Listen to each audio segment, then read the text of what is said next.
Hello everybody, how's it going? Hold on. There we go.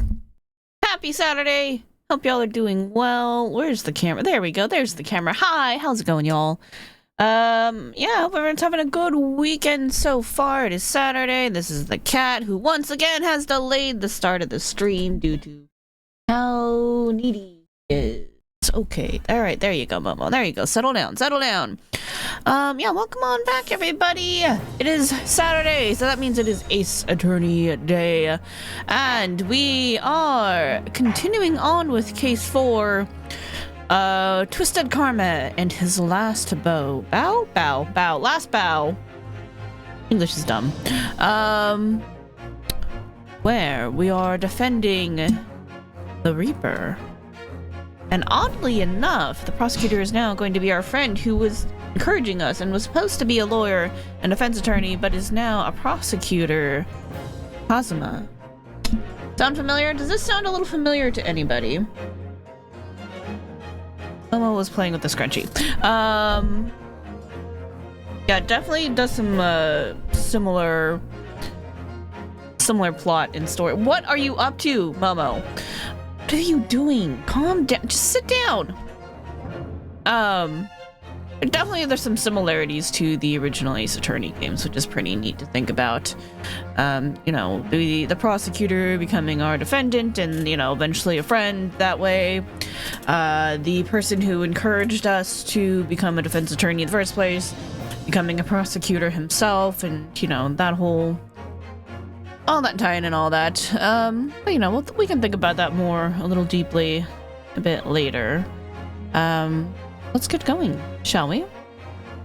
Time's a-wasting. We know these things can get kind of long.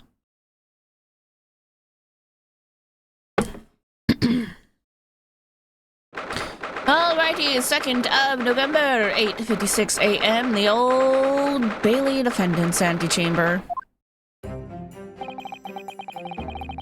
There's that old familiar feeling again. Oh, hold on.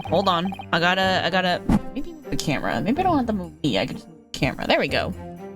Now y'all can actually see it. The crushing pressure of this historic courthouse. Actually, no. It's a little different today. There's an even more menacing tension in the air. There's a menacing tension in the air here today, isn't there, I suppose? Yes, I think so.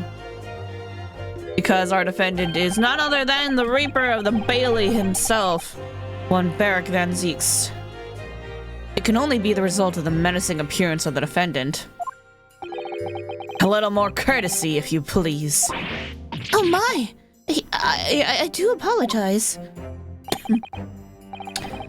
However, you're certainly not mistaken that this trial is far from ordinary. What do you mean? Not privy to the details, however. I understand that no jury has been selected. What? That's unusual. A trial without a jury? Well, that's just like a trial of the professor 10 years ago. And how we've been doing cases up until these games. In the future, past, future, time shenanigans, closed court. Good morning, my dear fellows. Mr. Sholmes. Have you made note of my hair, Mr. Naruhodo? An outright victory for science, you must agree. Oh, you fixed it. It's no longer red or blue or any other strange color.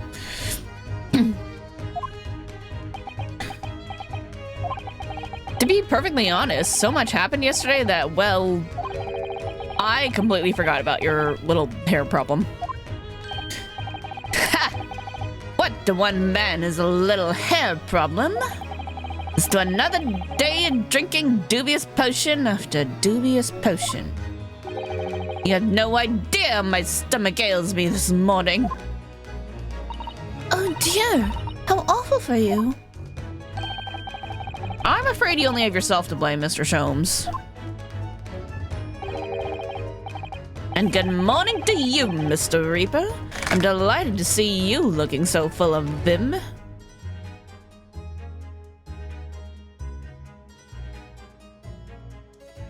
Hold up, I gotta do a thing with the tea.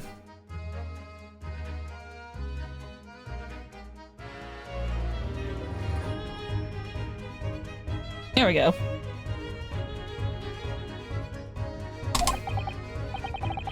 And I see London's celebrated great detective is as active as ever.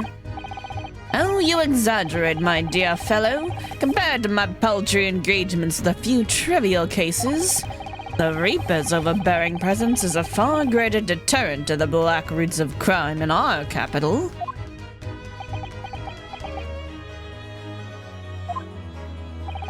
And whilst I may not agree with your methods, there's at least one point on which I would readily commend you. Hold on, I want to do a little thing. Is this gonna cause... it's fine. We'll see a little bit of scuff on the bottom, but that's okay.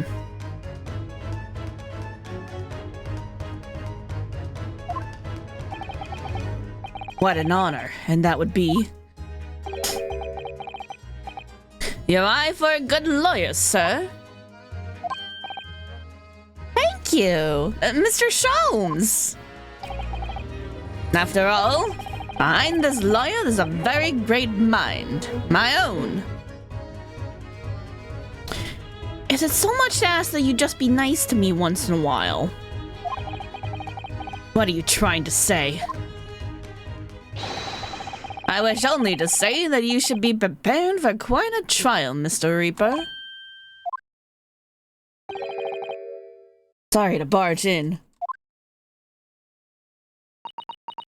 Oh, sorry to barge in. Gina! What's that on her arm? It's a mourning band, I suppose. Oh. Yeah, the victim is, Dr. Gregson. So, very tragic. Father, shouldn't you be at the symposium? Oh, Mom, I flipped your ear. I'm sorry, baby. Been postponed, so I have some free time. I decided to come along with the police inspector to see our country's up-and-coming student in action. Oh, right. That is a thing you would be, interested in, wouldn't it? Hold on. Sorry, stretching back. Ooh. I shall be very interested to see the fruits of your studies over the past year. Well, it's an honor to have you here. Let's hope there are some fruits to see. We're nervous. I see. I get it. She might be mad at us for defending, Eric. Oh no. Oh, yes, Gina? Why'd you agree to this, eh? Why'd you take him on?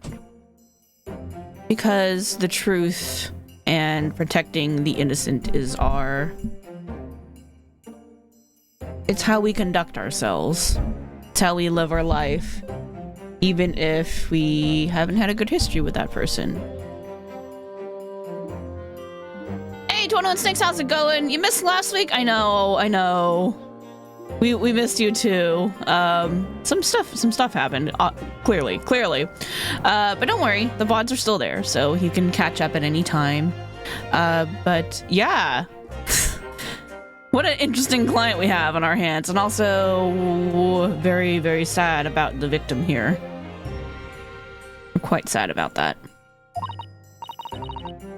This Reaper bloke. Everyone says it was him what killed the boss. I know. I'm sorry, Gina. But I just don't believe that. Well, if it wasn't him, who was it? That's what we're gonna find out. You know how it goes. I don't know that yet. We're working on it. It's a work in progress. But we're never gonna find him if we let an innocent person get convicted. You want to see the reaction to Gregson? You got to scroll the VoD. I can't. Yeah. How did I react? Man, last week already seems like such a long time ago. It's been a really busy week for me. I can't even remember. It was just, yeah, it's sad. I'm sad. I'm just like, no, they couldn't. They would. Yeah, they did. Like, unless there's some kind of trick and he's like secretly. Well, I guess Cosmo's alive. But yeah, I don't know. I don't know. Am I gonna pull a magic trick? I doubt it. Yeah, it's very sad. I didn't think they'd kill him. Like, not for real, for real. I don't care who calls him what. The Reaper's just a name. Just a person at the end of the day. And if it turns out it was him what killed the boss, God help him. Don't worry, if it really was him, we're not gonna defend him to the end. But we just don't think it is. It's highly unlikely. Fiery eyes indeed. Yes, the culprit deserves every ounce of your loathing. Eh? At least that may be some solace to the deceased. Oh, she really grew attached to Gregson. Please, Odo. Get whoever did this. For the boss. Oh, Gina. I hate feeling this useless, but there's nothing I can do. So you gotta find who done this and make the wretch pay. This is so sad. Counsel for the defense and the defendant. Court will be in session shortly. Make your way to the courtroom at once, please. Alright then, here we go. It's time, Mr. Naruhodo. Lord Van Zeeks.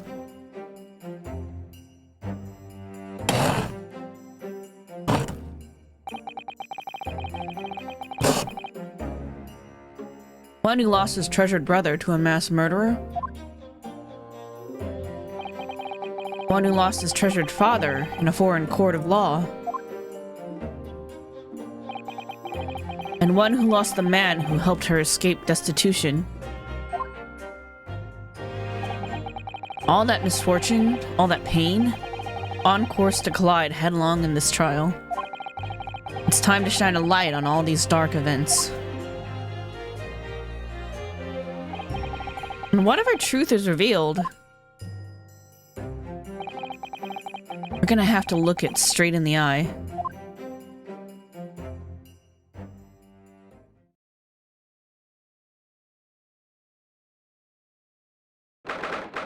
Second of November, 9:20 a.m. The Old Bailey courtroom.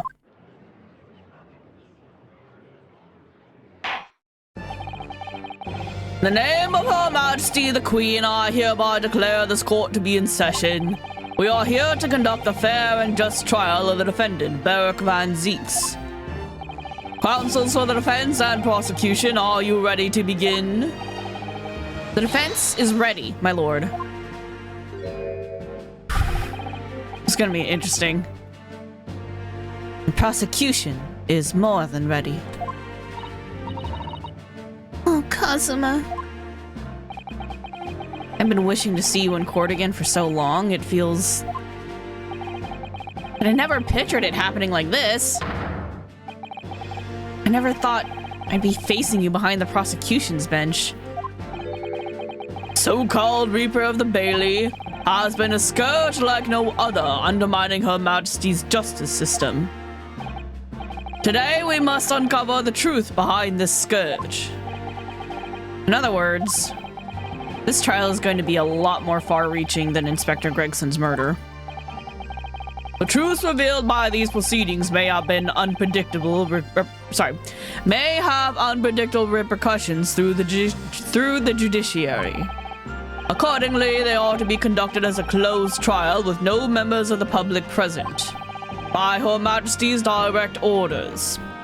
I really want to know more about all of the super secret shenanigans that have been going on in the background. So we're definitely going to get some of this now, but I have a feeling that we're not going to get all of it until the next case, probably. Oh, where are you going? You going upstairs? You going downstairs? Where are you going? Okay, bye. There goes the cat. Alright, there we go. How would that work, my lord? The burden of all arbitration and adjudication falls on my shoulders. Therefore, as you will see, the Jaws bench shall remain vacant today.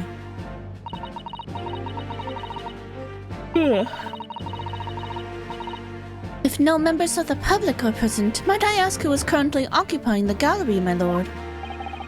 They are members of the judiciary, here to witness proceedings and ensure an equitable trial. Members of the judiciary? Oh my! This is a very unusual trial already. There is, of course, another unprecedented aspect to these proceedings on which I must elaborate. The counsels for the prosecution and the defense are both aliens of Great Britain.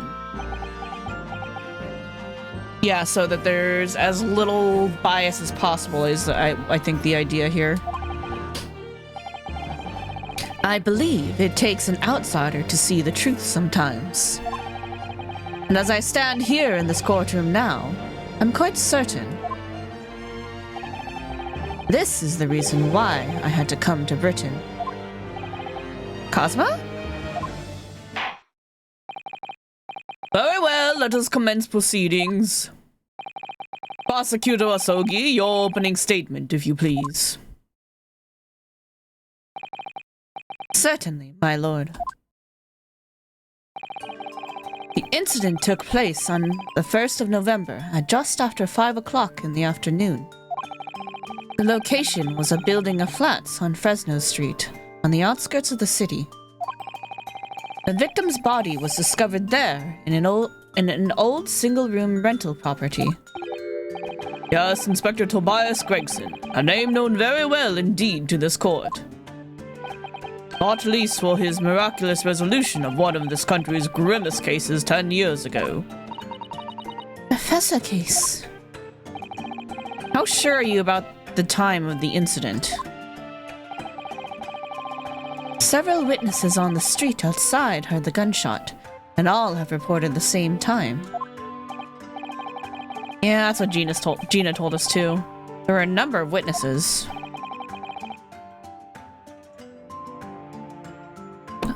I have here a plan of the room.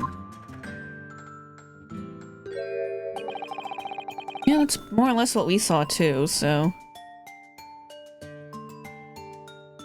The victim was found curled up in one corner. It's believed that he was shot from the front at point-blank range and died instantly. How has the range been determined? There were scorch marks around the entry wound. Such marks are caused by the gunpowder used to fire the bullet. The powder hot enough to leave scorch marks is only ejected a few inches beyond the end of the barrel. In other words, it only happens when the target is at point-blank range. I see, yes. Thank you for the detailed explanation, Counsel. Autopsy report. Inspector Gregson's autopsy report stating that death was instant, resulting from a bullet shot at close range. The murder weapon was found lying beside the victim. Let's take a look at this. Coroner Maria Gori. What a name for... What a name for a mortician. For a coroner. Tobias Gregson, male, age 45, nationality British, time of death. Oh, it doesn't say, so kind of unknown. Cause... Yeah, unknown. Sorry. Cause of death, victim was shot in the chest at close range from the front, resulting in instant death. Scorch marks at point of entry. The bullet exited the body from behind. Additional observations, the caliber of the gun used matches that of standard issue firearms from members of the judiciary.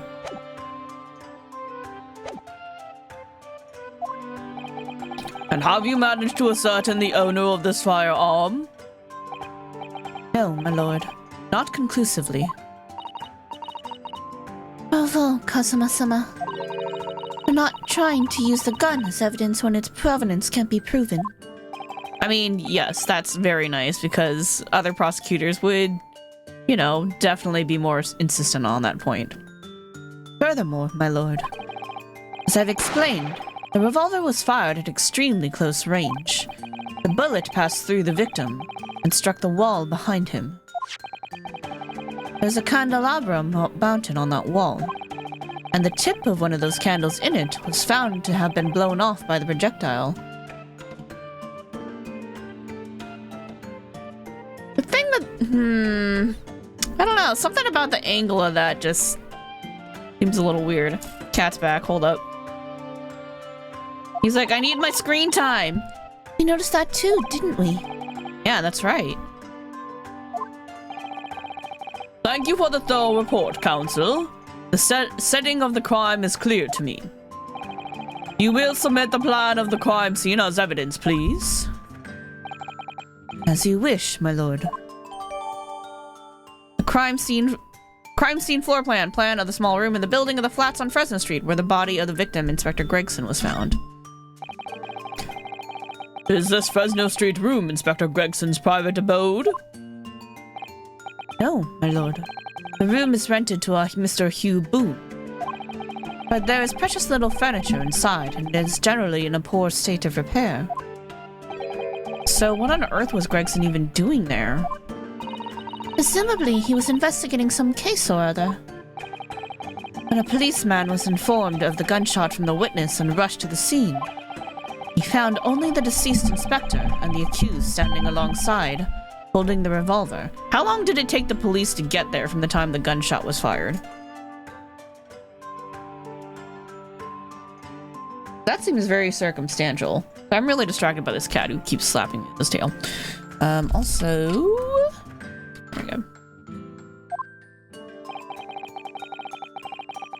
The attending officer arrested the accused on the spot. So, the details of the case are clear. In that case, the prosecution would like to call its first witness. A name, please, counsel. Naturally, the accused himself. Lord Van Zeeks? As a prosecutor, he believes in the oath of office he's taken and will be compelled to tell the truth. Very well, let the defendant take the witness stand. I still want to know, like, how long it took them to get up there, because, like, the people outside would have had to hear the gunshot, find the police officer, tell them about it, and then the police officer would have to run up there, and, like, in that time, the perpetrator could easily have run off, and then, like, if Van Zeeks was just, like, in another part of the building and he heard it, he could have, like, run over, not seen who the perpetrator was, and just been, like, standing there over the body, and it's like, yeah, that's really inconvenient, but if you gave enough time for someone else to run away, like, that's something to think about. Like, you shouldn't just accuse someone just for being there. So, witness, state your name and occupation for the court. Beric Van Zeeks, Old Bailey prosecutor. I presume, Lord Van Zeeks, that you heard Prosecutor Asogi's opening precis? I did. There's a legend that you were found at the scene of the crime, and that you were arrested by the arriving police officer. Can you confirm this? Yes, my lord. Then I'm sure the court would like to hear you explain some things away. Namely, why you were there in the room on Fresno Street at the time in question. And what exactly took place. I intend to explain away nothing. I'll simply tell the truth. I must say, Lord Van Zeeks, I never imagined this day would come. Or rather, I didn't want to imagine it would come. But since you became known as the Reaper, part of me has been dreading it.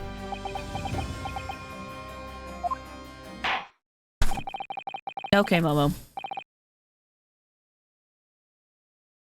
Your formal testimony, then, witness.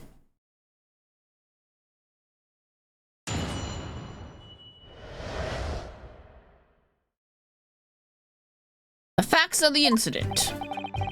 As investigating Gregson and my inquiries had led me to that address. When I first entered the room that day, it was dark inside and I saw no one. A moment later, I heard the gunshot, spun around and saw the revolver on the floor. Just as I picked the firearm up to examine it, the door flew open and I heard a man scream. It was only then that the body of the Inspector Gregson appeared before me.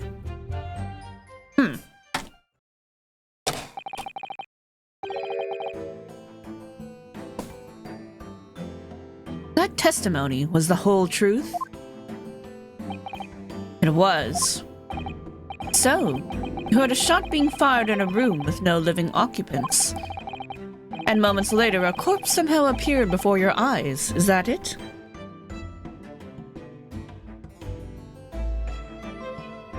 One second.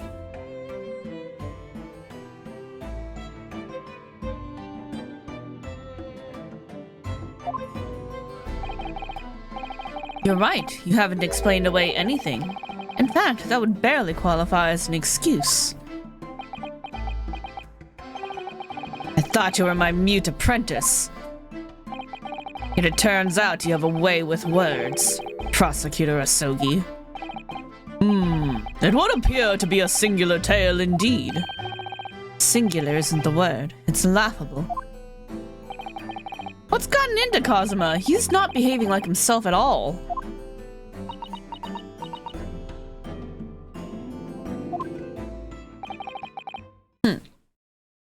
Very well, then. Counsel, you may begin your cross-examination. Yes, my lord. I wonder what's up here. Like, what's Kazuma's motivation for doing all this? I want to know.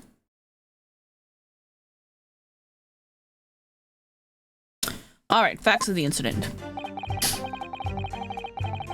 Yeah, we press everything. So he was investigating Gregson. Why? You were investigating the inspector? What on earth for? Not at liberty to say. Sorry?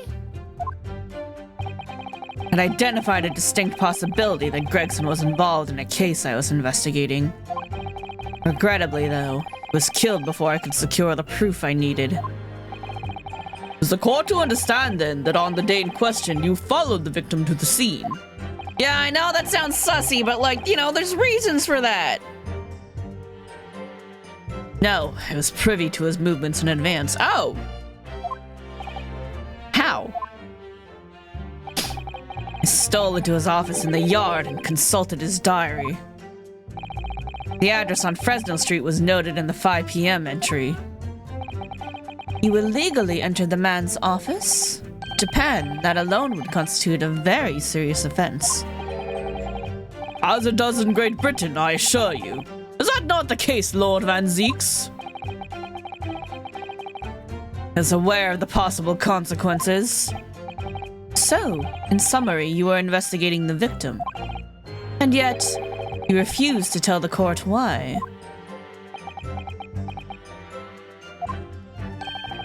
I didn't realize British prosecutors enjoyed such freedom to choose what to divulge under oath. Ugh. Why did I ever think I could defend this man?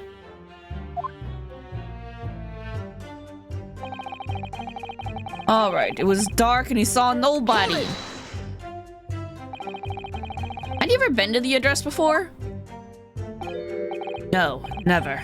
I only learned of the place as a result of my investigations into Gregson's activities. There was no light inside when I entered, so it was all but impossible to make out anything. But at 5 p.m., the sun would only have just gone down. It would still have been reasonably light outside. The room has a window, but it was boarded shut. Very little light found its way into the room from outside, so it was extremely murky inside. I wouldn't have noticed if the victim was already lying on the floor. There was no artificial light in the room, you say? You're quite sure? Quite sure that the part of the room where the body was found was very dark. I have a feeling it was a small oil lamp burning on the desk, though I can't say for certain. Look, Mr. Naruhodo. There's a small desk in the room just here. Yeah, I remember, and there was an oil lamp on it, as well as the framed photograph. When I entered the room, I closed the door behind me and started toward the desk to investigate. What did you find? Nothing. Never actually reached the desk. Then he heard the gunshot. Spun around and there's a gun on the floor. Why did you touch it though? I mean, like, come on. So, who fired the gun? No idea. I didn't see anybody else in the room. But you say it was very dark in there? Yes, that's right.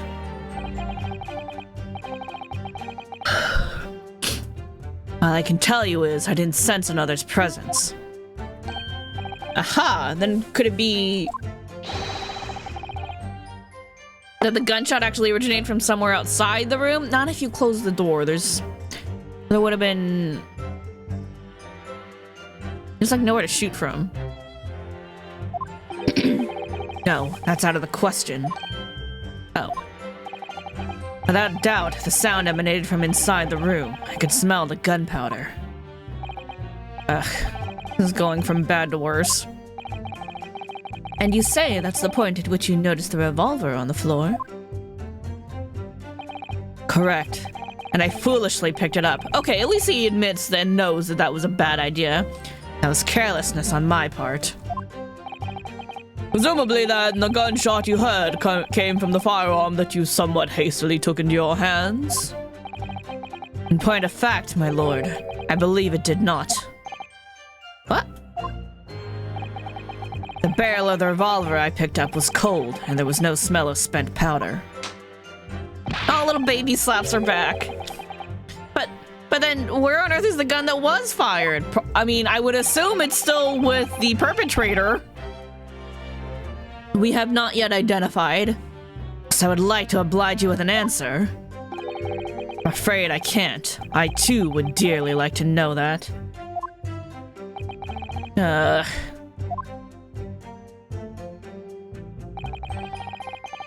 And then the door flew open and some dude screamed. Ah! A man, you say? One of the witnesses, I presume. Perhaps the arresting officer? That's right. One of the street merchants working on Fresno Street. Oh, okay, so the street merchant ran up and then saw him. Got it. Who are these merchants? A number of them had set up their stalls directly beneath the boarded window of the crime scene. A match seller, a newsmonger, and a peddler.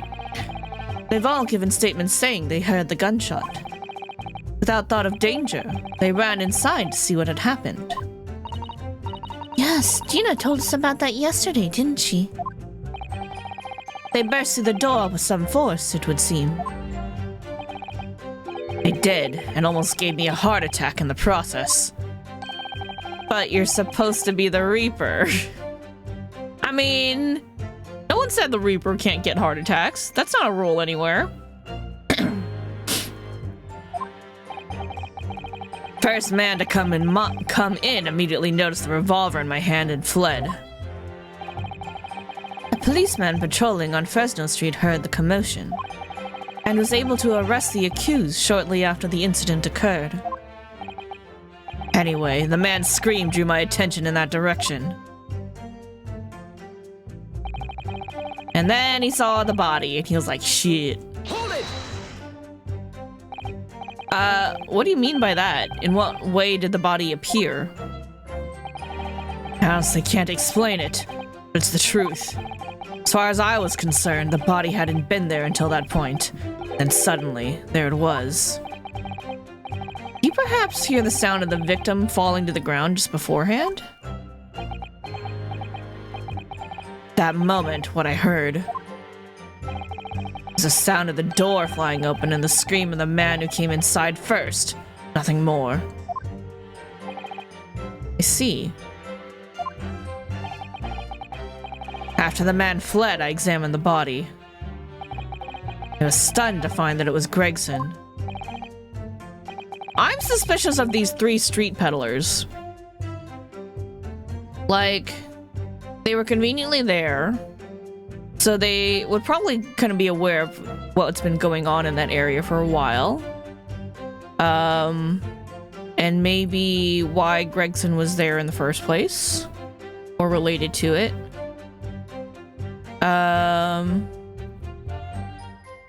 And the fact that they ran up to the gunshot without a care in the world, abandoning their stalls, all 3 of them, they just ran up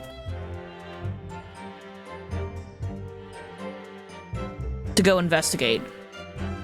Like, why all 3 of them? Unless they were perhaps carrying a body to chuck it into the room. Most curious circumstances indeed. How the inspector was killed or how his body seemed to appear out of nowhere. I have no idea. Hey, I have some. I don't know if they're right, but I've got some questions. Objection! Oh, that's what you sound like. Surely the court has heard enough. My lord, the cross-examination has clearly revealed that the accused, Barak Van Zeeks, is lying on multiple fronts. What is that supposed to mean? He hasn't said anything that weird. I mean, he also hasn't said anything that helpful, but he hasn't said anything that weird.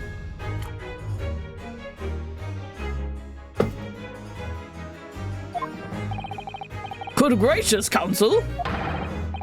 The defendant is lying, you say?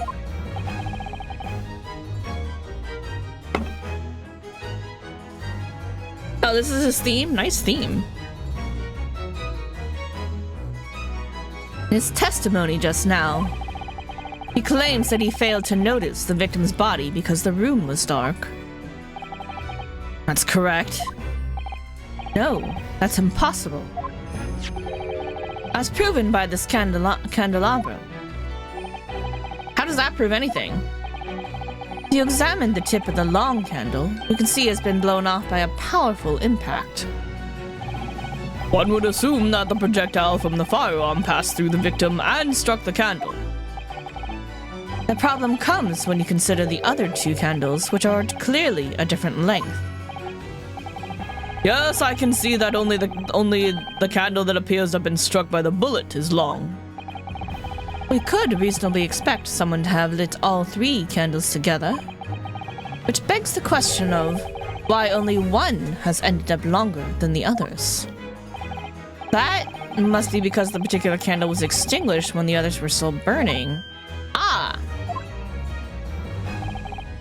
That's right. When the candle was hit by the bullet, it obviously went out. But the other 2 candles would still have been burning. So the fact is, the victim's body would have been illuminated by the light still thrown by the candelabrum. Hey, hold on. I think you're getting a little ahead of yourself. That's very circumstantial. Because that would depend on when he got shot. How long had the body been there, right? Because we don't know the exact time of death, we just know when we heard a gunshot. And if we assume that hypothetically, if this was all a setup, so he could have been shot there like some time ago, and then like those other 2 candles could have burned out, because they're really low, so they could have just burned out by then. That totally happens with candles sometimes. And that would, because those candles got quite a bit farther down than the long one. So the passage of time doesn't line up if we assume that when that gunshot went off is when Van Zeeks shot him. Like, they should all be similar in length. Unless they're saying that they just left it burning. But I don't think that's the case. That'd be kind of... It all seems very strange. Anyway, I don't think this really proves too much. But, you know, this is the Ace Attorney world. Logic works differently here. And the accused claim that he couldn't see the body clearly contradicts those facts. That's one theory. And now to the next lie. There's more? The accused also claims never to have visited the scene of the crime before. That's the truth. In that almost empty room, the police discovered something very unusual.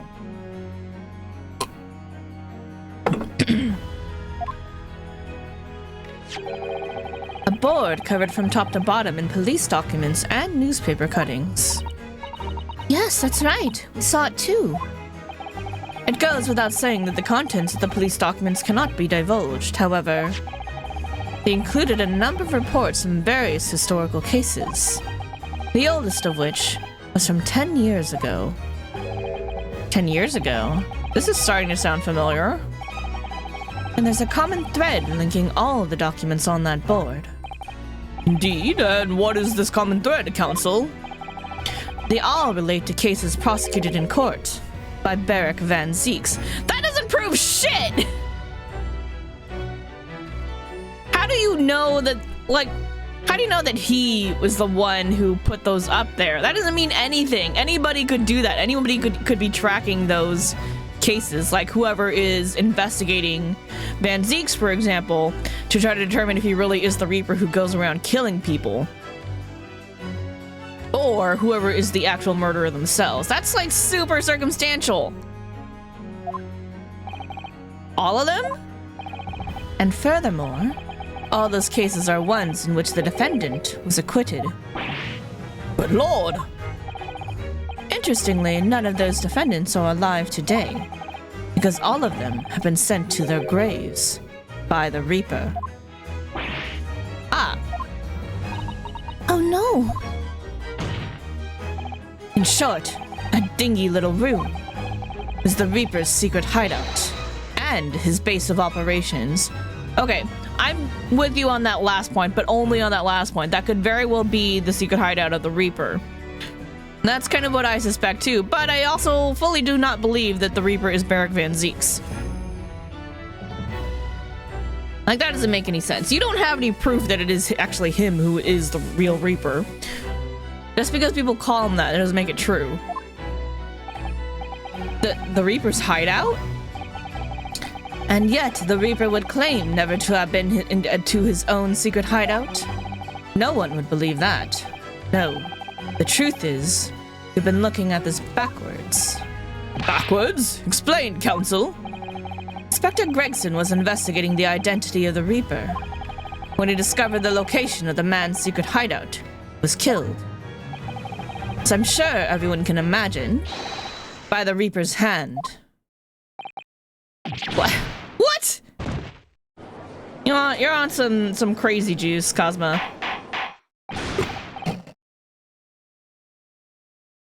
Order, order, order! Very well, I hereby state the current opinion of the court. Barrick Van Zeeks is an outstanding prosecutor who has rendered a great service to his country. However, it is with deep regret that I must concur with Prosecutor Sogi's contention. The defendant's testimony exhibits a number of stark inconsistencies of the known facts. Those are not facts! That's circumstantial evidence! Y'all are bullshit! All I have done is state the truth as I know it. Cosmo's done a brilliant job as ever. He's drawing on his experience as a defense attorney to build his prosecution case. I think it's a weak-ass case. This is bullshit. And it's formidable. No, it's not.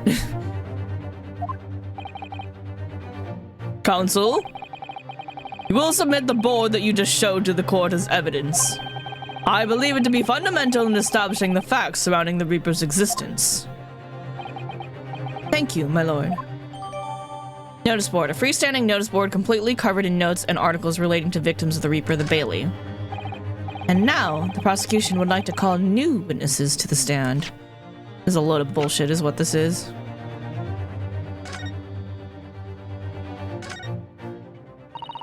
There are details of a whole raft of cases dating back years on here, aren't there? This paper from 10 years ago is browning with age. Look. Out of interest, the most recent thing appears to be this newspaper cutting here.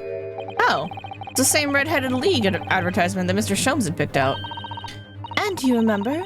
There was a red hairpiece at the scene too. Is Inspector Gregson an exponent to the red-headed league then?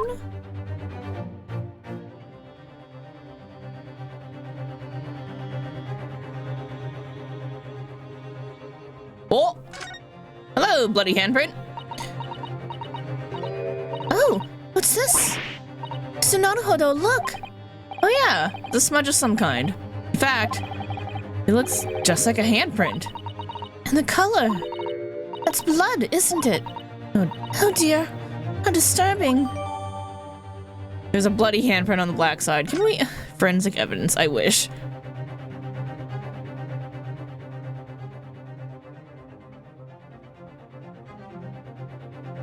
Nice pins, by the way. Nice looking. Very cool.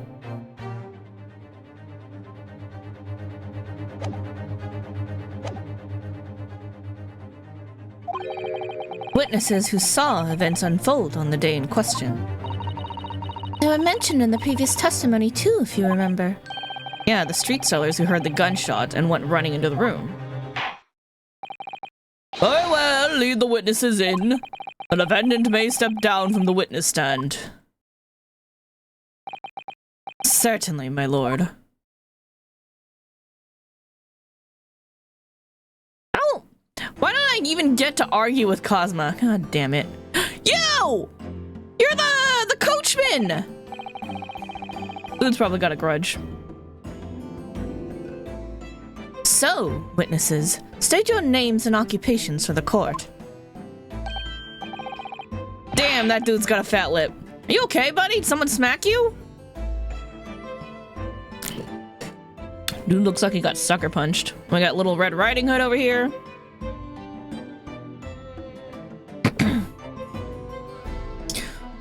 Names? We don't use names. Far too fancy for the likes of us.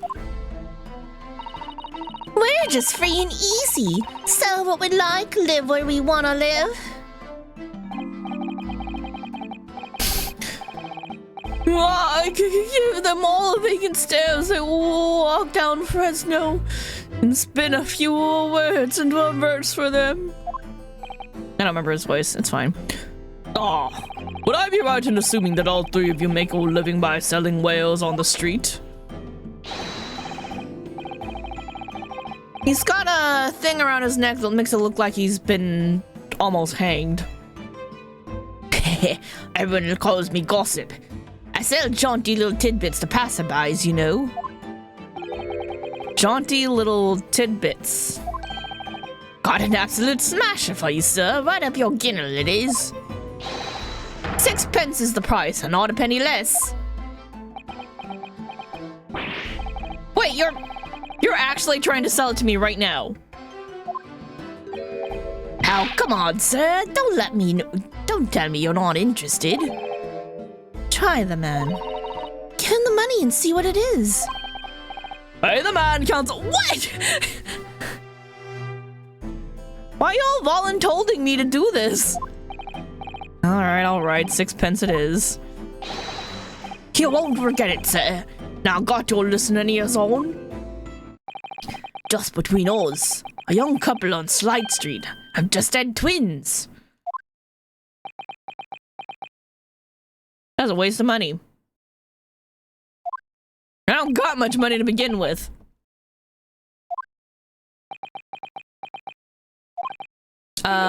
Is that it? No, that's not it. It's gossip, isn't it? Wants to spread. But that bit's up to you and your mouth, of course. I got more, you know. Want another juicy one? 6 pence a piece it is, if you're curious. I am curious yet about what's going on just under that fat bottom lip of yours. This must be why is a fat bottom lip. Somebody definitely was like, I paid 6 pence for that bullshit, and then they punched the dude. Clearly, Namely that unusual bruise or whatever it is poking out from under your collar. Yeah, someone tried to hang him too. Or strangle him. I'd believe either, because that was a scam. What about the next witness then? What name do you go by and what do you sell? Me? I'm Venus. That's what everyone calls me. Funny, innit? I sell these lovely little fireworks to all the local school kids. 6 pence a pop. What do you say?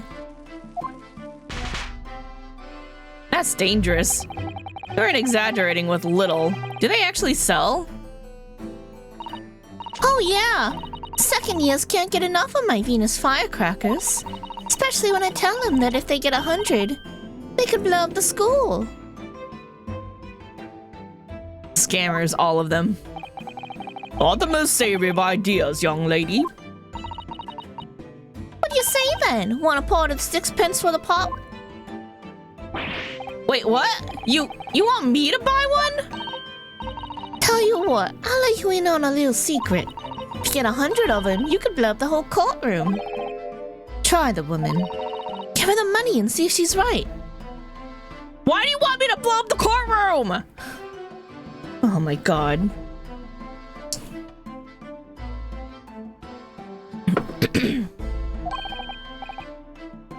Hey, the woman council, why are you encouraging this? I'm the one who's gonna get in trouble. I don't got that much money. All right, I'll buy one. Lovely stuff. Right then, this is something a bit extra just for you. The Venus special, only 600 pence. 600? I don't got that kind of money. I'm poor. There's 100 of my regular fireworks. Nothing new about that, is there? And there'd be nothing little about the punishment if I blew up the Old Bailey, either. The Venus special firecracker consisting of 100 smaller fireworks at 6 pence each. What sort of bang could it make? This is the gunshot. This is what they use to make the sound of a gunshot before they toss the dead body in. They used the Venus firecracker. I knew these people were fucking sus as hell. And the last witness, what name do you go by and what do you sell?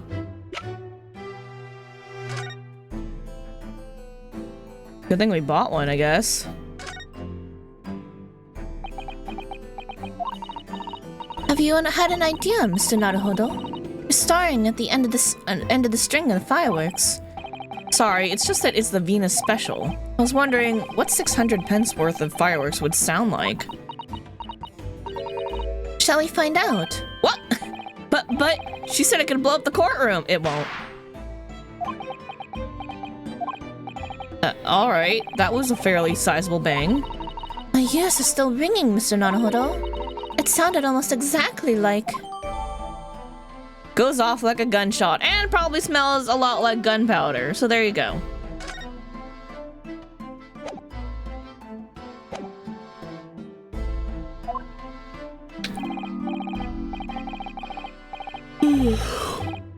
I must think of me.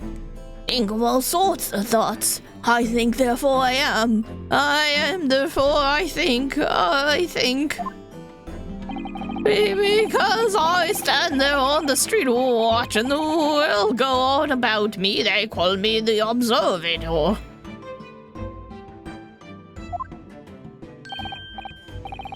Get out of it, old man. Everyone calls you Sandwich and you know it.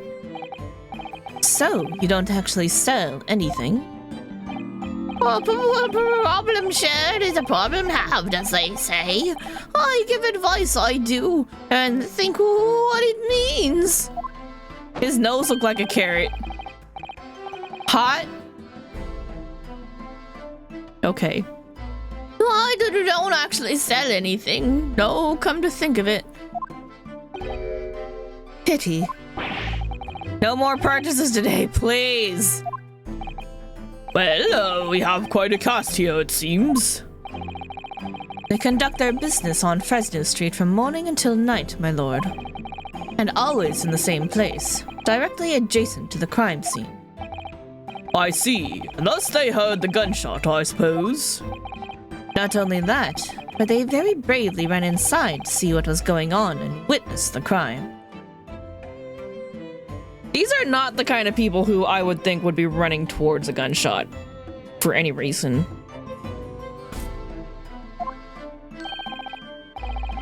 Well, I'll be beggared, I thought. Just between us. Venus de Milo, what am I to do? What a terrible thing I saw. Oh, what I think is that what we see is light and shadow, but we're playing with our eyes. Is any of it real? Very well. The court will hear the formal testimony of these three witnesses now. You will describe in detail what you witnessed and heard at the time of the incident.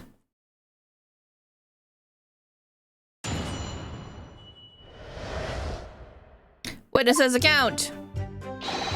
Saw the little thing from start to finish, we did. Everything from the moment they went into the building. It was less than a minute after the Reaper had gone inside that we all heard a big bang. Seems to me that quick to talk is quick to walk. Gossip couldn't wait to go and see what happened. They definitely did it. It was definitely these clowns. By did it, I mean framing him. I don't know if they actually killed Gregson, but they're definitely framing Barrack Van Zeeks.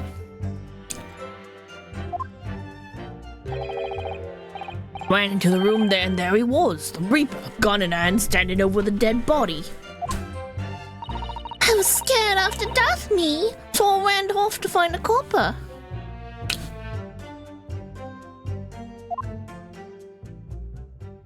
There we go. That's better.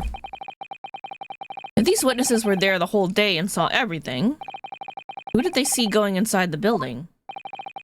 Only the victim, Inspector Gregson, and the accused, Barrack Van Zeeks. I've seen pictures about Reaper in the paper. I know what he looks like. Just between us, folk love stories like this. I made myself a tidy sum already. But wait, the room was just one of several flats in the building. Someone from another flat could have done it. All those flats on Fresno Street are unoccupied. Of course they are. They're small, damp, dirty, and expensive to boot. How are they expensive and they're like in a rundown little part of town? The room in which the inspector was found is the only property in the building that's currently leased. And we know the leaseholder's name, don't we? It's Hugh Boone.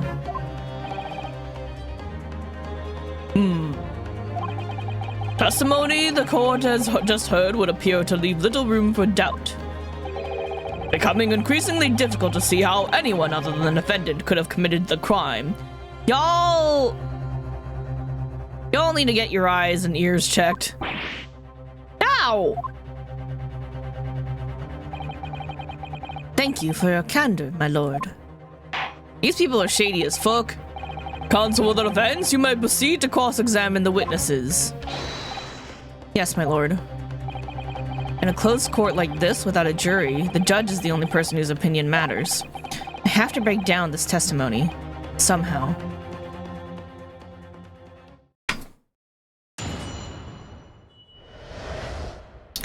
The witnesses account. I saw the whole thing. Hold it! When you say they, who do you mean exactly? Inspector Gregson, the defendant, Lord Van Zeeks? Suppose so. The lads was don't know the names of the high and mighty. I'll tell you one thing. It was the old Reaper that went in last, that's for sure and certain. Just behind Inspector Gregson. Did they arrive at the same time as each other? No, not at all. This fella must have gone inside a good 15 minutes before we heard that gunshot. The victim arrived 15 minutes before. Are you sure about that? Am I sure? Am I sure? Doesn't seem likely that I've forgotten a fella with bright red hair like that, does it? You want to add that to your testimony? Yeah, his hair were really well red, weren't it? Redder than my flaming fireworks, even. That fiery red mop still burnt into the inside of my eyelids, it is. Wait a minute. You're saying the man was a redhead? Weren't you listening, chum? He was a redhead. He had a big trunk with him, like, as well. But Inspector Gregson's hair isn't red. Not by any stretch of the imagination. It seems likely that the person you saw wasn't in fact Inspector Gregson at all, but some other third party. No, hate to break it to you, but the witnesses are correct. What? Just have a look at this photograph of the victim taken at the scene. Yeah, that's Inspector Gregson, all right. And a red hairpiece. Ah, Of course, we saw one on the floor when we investigated the scene, didn't we? I still refuse to believe it's Inspector Gregson wore a hairpiece, though. It was probably for him investigating whatever he was doing.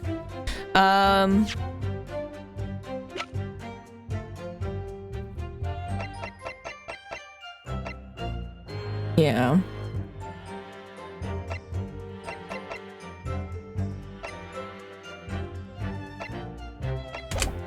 Okay, sorry, just thinking. So then why on earth would he have been wearing something like that? The color does seem to suit the man, one might say. Photograph will be submitted as evidence, please, counsel. Photographic print of the victim, Inspector Gregson. His body appears to be tightly curled up, and there's a red hairpiece on his head. They said also that there was a trunk, though.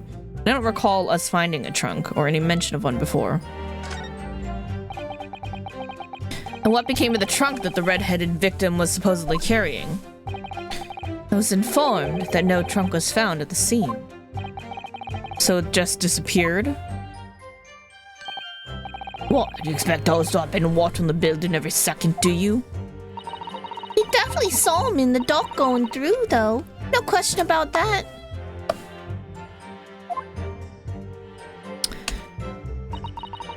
Less than a minute after the Reaper had gone inside that they heard the Big Bang. Hold it! By which, presumably, you mean the gunshot? I saw these little things, don't I? How would I know what a gunshot sounds like? But I've always thought it probably sounds a bit like this, doesn't it? And you say that you heard the noise almost as soon as you saw the defendant here enter the building? That's right. And it was almost straight away. Bang! It went just like that. Well, he's a Reaper, isn't he? What the French call a fait accompli. When the Reaper's around, people are going in the ground. I mean, that's what he does, isn't it? I think we get the message. The Reaper couldn't allow the inspector to live after he discovered his secret hideout. There can be no clearer motive for the crime. That's, again, very circumstantial, and you making assumptions that he is the Reaper who's been going around killing anybody, even though that has not yet been established with proof in any way, shape, or form. You're just making a baseless accusation on rumor and hearsay. Hearsay, sorry. Yes. It's certainly an eminently credible motive. Great. Like, they can... Here's what's annoying.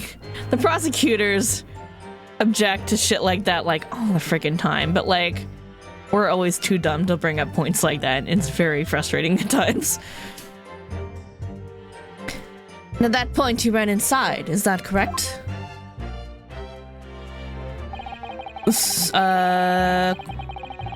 Yep, Gossip couldn't wait to go inside and see what happened. Hold it! So when Gossip ran to see what had happened, did you go too? Oh, well, me. I'm a bit hampered, you see? All the signs are that I can't move very well. Sorry, got a message, one sec.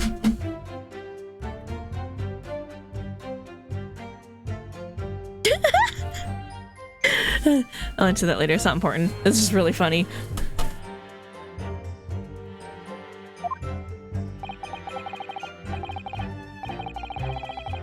You were way behind, presumably, with that sandwich board around your neck and that big sign in your hand. What a great burden you bear. Pardon me for asking, Mr. Sandwich, but I'm I'm pretty sure he's the coachman from the McGilded case. Is it possible you and I have met before? I'm not anybody, me. The signs are what make me who I am now. I sign, therefore I am. So, you weren't employed as an omnibus driver just under a year ago then? See? He remembers. I might be mistaken, but I believe his trembling has intensified, Mr. Naruhodo. Yeah, I agree. He's clearly been through a lot.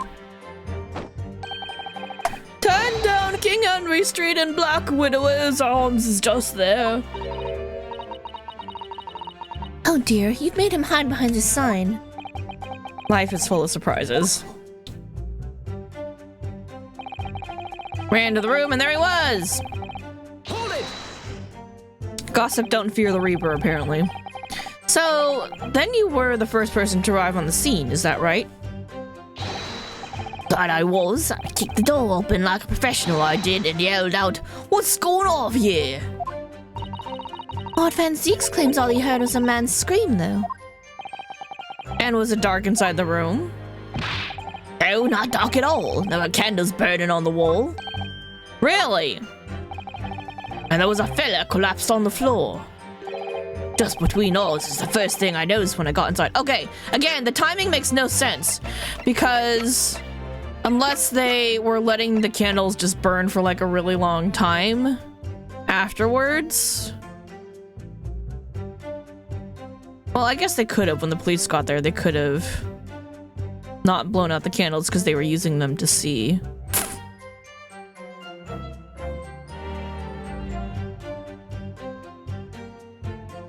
But you can't really prove that. You can't prove like when the candles were still burning and when they went out, other than like just what these guys are saying, and I don't trust them.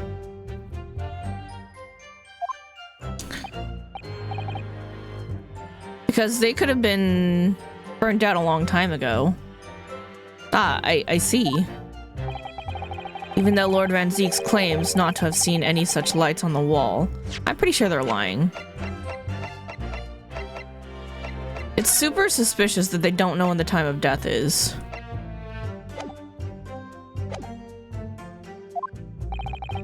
I'm pretty sure the time of death is much earlier than this incident happened, and that's why we can't identify it yet. Next thing I noticed was someone standing right beside the body. The accused, Beric Van Zeeks. That's right, the pale-faced Reaper himself. I was a little shocked, I won't deny it, but I'm no lily-livered coward.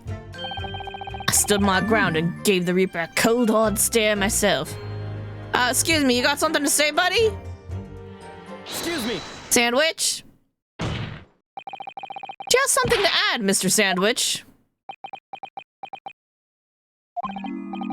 There's really nothing to me. Empty in the head I am. Just 2 slices with no middle. So I don't know what you could want with me. I think that maybe you just remembered something. Having heard Mr. Gossip's last statement, I mean. What I think is, well, nothing's really. We try to dress ourselves up as something else, but at the end of the day, we're just street sellers. That's enough out of you, Sandwich. Keep your trap shut now. Unless you want us to make you into a real sandwich. When he saw the Reaper, he fell clean over on his backside. That's it? That's all you had to say. That's all you needed to... That's infinitely less useful than I wanted to be. Oh, you rotten beggar. Told you to keep that a secret. He screamed, he did. Screamed and scrambled off on all fours. That's all I wanted to say. Mr. Gossip, is this true? Floor was dead slippery, that's why. Planted me hand in fifth pool of blood, didn't I? Yuck. What? A pool of blood? Listen here, even when I was sprawled on the floor. The pool of blood was pretty much next to the body, though.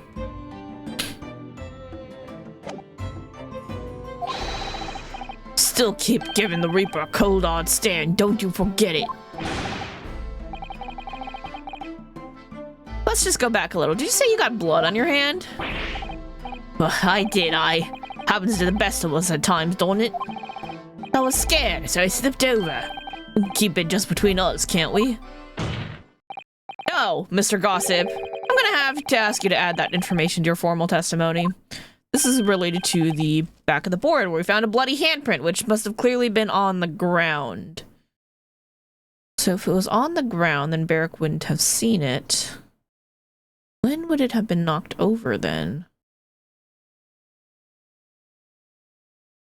Placement seems a little weird. Oh, if I must. Witness will amend his testimony to include the aforementioned details at once.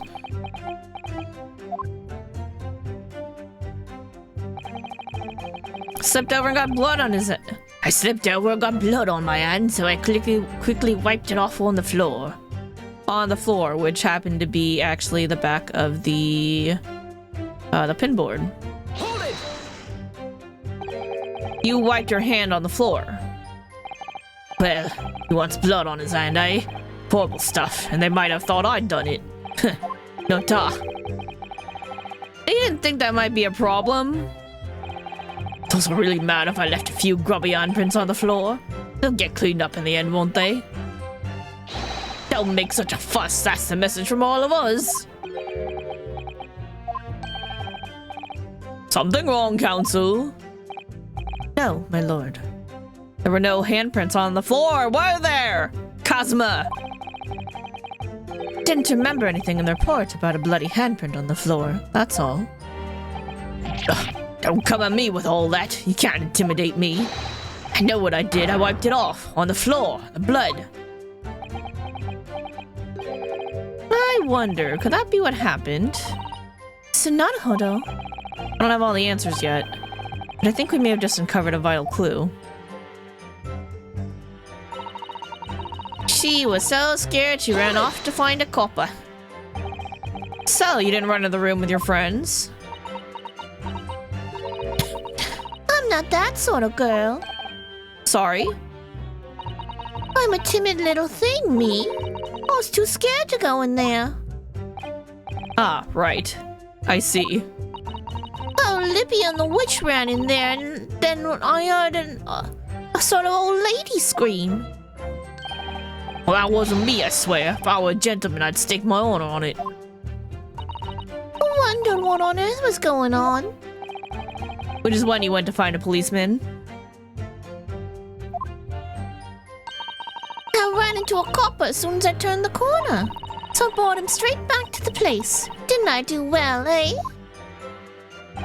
Just between us, that copper's eyes nearly popped out of his head when he saw the Reaper. I've never felt more uncomfortable in all my life.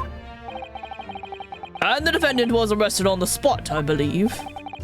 Considering the catalogue of killings the Reaper had carried out, it was a particularly inauspicious end. But I can't find any holes in this testimony. Afraid the judge will give a ruling of guilty, Mr. Naruhodo. The truth is, though, their combined testimony is fairly damning. Unfortunately, there don't seem to be any obvious problems with their statements, do there? Well, I found one. Still, if Lord Van Zeeks really is innocent, then I'm almost certain that we'll find something in there that doesn't quite add up. You don't think that one of these three could be the true culprit, do you? I don't know, but what I do know is that there's more to this case that is yet to be brought to light. Saw the whole thing from start to finish, yada yada. You wiped your hand off on the floor, except it wasn't the floor, it was, in fact, this notice board. Objection! So, you wiped off the blood from your hand on the floor of the room? Are you quite sure about that? Well, what else do you expect me to have done, eh? Does it really matter? Objection! The police found no such handprint on the floor during their investigations. What exactly is the defense asserting? Use your eyes, you dum-dum. If you listen, you'll find out, Prosecutor Sogi. Certainly, there was no bloody handprint found on the floor. What are you trying to say? There was a handprint in blood left very clearly at the scene. On the back of this notice board. Oh. Oh. Oh. Ah, yes, indeed. Indisputably a handprint in the distinctive color of blood. Oh, you're dead right. That's my right hand. I'd know it anywhere. Well, now we know whose handprint it is. The witness very definitely testified that he wiped his hand on the floor. Any handprints on the back of the board are irrelevant. No, it means the fucking board was on the floor, you... Objection! Not if the board itself had fallen over onto the floor. In that case, it's quite possible for the witness to handprint to have ended up there. Just look at the floor plan of the room. The notice board was in the opposite corner of the room to the victim, and in an upright position. Even if it had somehow been toppled and was lying on the floor at the time, it would have been a considerable distance from the body. I fell over when I came across the body. I was basically right next to the corpse, not on the other side of the room. In other words, the defense's assertion is contradictory. Yeah, it is. That's the problem, isn't it? You wanna think a little harder, Cosma? There's a very definite contradiction here, for which there must be a reason. I take it you formulated a proper hypothesis, counsel. Regarding this apparent discrepancy between the witness's account and the handprint found at the scene? I have, my lord. This discrepancy between the witness's account and the location of the handprint is explained by the board moving, false testimony, another handprint. He should probably save. It's been a bit.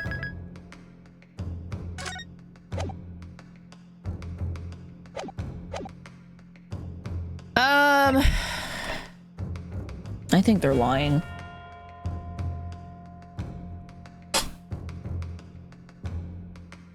Okay, I do think they're lying, or somebody on this panel is lying, but as for who exactly is lying and about what is the issue. So he does seem pretty insistent that, like, yeah, he fell over when he saw the Reaper in the body and, you know, wiped his hand off on the floor. That checks out. That's doing us a favor right now, because that's how we're able to find this. So I don't know if calling it false testimony is necessarily the right case here, because, like, as much as I think they're lying, I don't think this particular thing that we're discussing right now is the false testimony. The board could have been moved. Would the board have been moved? Probably. I would assume it would have had to been because it was face down. So someone had to pick it up and put it somewhere.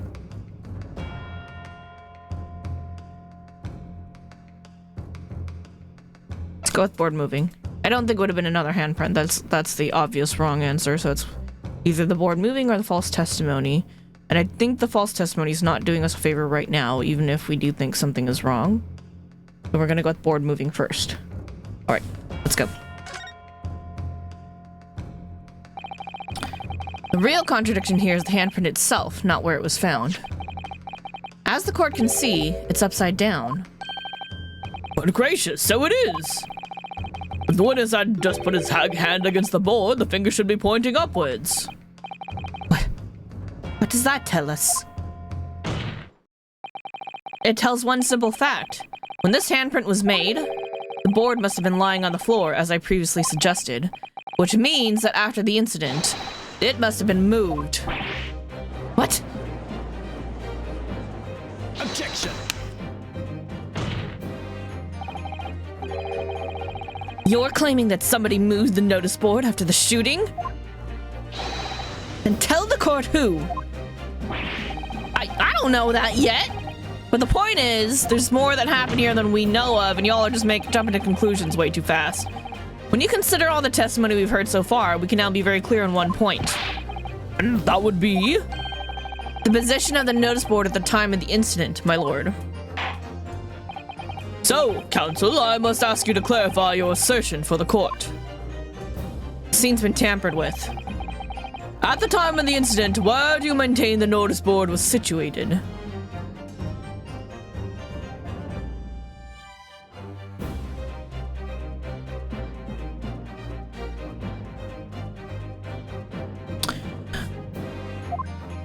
Okay, here's a thought. If the notice board was here behind the door swings open this way. So when he opened the door, that would cause... Oh, that makes so much sense, because if the notice board was faced up here, this way, that would block the light in this corner, and that would be why Barrick didn't see the body. It would just appeared out of nowhere after the door opened. Door slams open, knocks over the notice board, falls down, reveals the body and the light. The room. And for whatever reason, Gossip is hanging out over here too when he waltzed into the room, when he barged into the room, sees the body, falls over, sticks his hand in the blood, wipes it off on the notice board that is now fallen over, not realizing that when he opened the door, he is the one that caused it to fall over. So that means Barrick was over here. There was no notice board over here because the board was here, and then it fell over. Gregson's over here. There's no way that, you know, Barrick would have, like... I don't know, but... Yeah, anyway, he didn't. That would be why he didn't see the body, because this was standing up over here, blocking the view, and why that corner looks so dark to him, even if the candles were still burning. Okay, so that solves that. So now I no longer have a problem with the candles, because he definitely didn't see them if the board was in the way. That makes sense. Take that! This is the only possible location. Immediately adjacent to the doorway? If the court would think back to the testimony given by the defendant earlier, he said that when he entered the room, it was dark. He couldn't see the body. Oh, yuck! If the notice board had been here, the body would have been completely hidden from view. And the light from the candles would have been blocked, making the room appear darker. Objection. But the accused also claims that the victim's body simply appeared before him. Yeah, because the board got knocked over when the door opened, so that would make the body appear afterwards. That's true. Or in his precise words. Just as I picked up the firearm to examine it, the door flew open and I heard a man scream. It was only then that the body of Inspector Gregson appeared before me. I don't know about calling it a scream, but he was talking about me and no mistake. Because it was me that kicked the door open.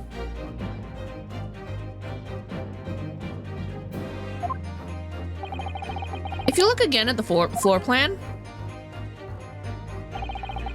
consider what would happen if the door to the room was thrown open with force. Bam! I can't. The door struck the notice board, knocking it over and making the victim's body visible.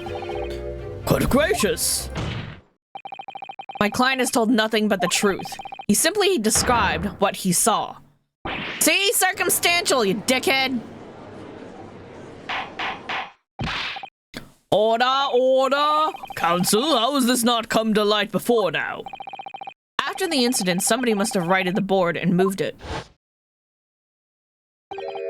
into the position where the police, myself, and my colleagues saw it when investigating the room. Witness, what have you to say for yourself? What? Me, my lord? You and your fellows were there at the scene before anybody else. It goes without saying that you must know something about the position of the notice board. The witnesses in the stand will testify again. You will each explain exactly what you did upon arriving at the scene of the crime. Hey, stop looking over your glasses at me. I'll get the message.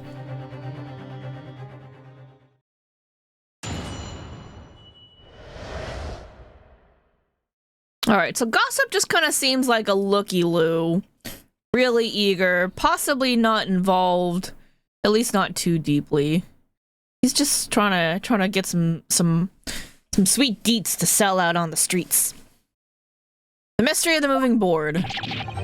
I don't know anything about that there notice board. I just wiped my hand on it, that's all. Well, don't look at me. I haven't got a clue about it. I was doing business with some second years at the time. She seems sus and full of shit. She definitely made the gunshot sound with her firecracker. The business with the second years could have been that she was paying them to light off one of her firecrackers up there. That's very possible. I don't know anything about anything. I'm just a bystander, me. Just a sign at the crossroads of life. What's that Reaper, I bet? He's got a face that screams bored. The fuck does that even mean? I can't see how this changes anything anyway. The detective still died when we heard the gunshot. Did he though? Time of death has yet to be established. And I got another thing that sounds like a gunshot. So none of you can elaborate further? Shaken by the crime they witnessed, and with only the light of a few candles and an oil lamp by which to see. We can't expect these witnesses to be able to give a more precise account of what happened. That's right, yeah. It don't pay nothing to expect too much. It's man's endless quest for knowledge that is destroying the world. That's what I think. Do you? Really? In any case, as this testimony shows, even if the notice board was moved by somebody following the incident, it makes no difference. Are you listening to yourself? When the gunshot rang out, the accused was the only person at the scene. Wanna bet?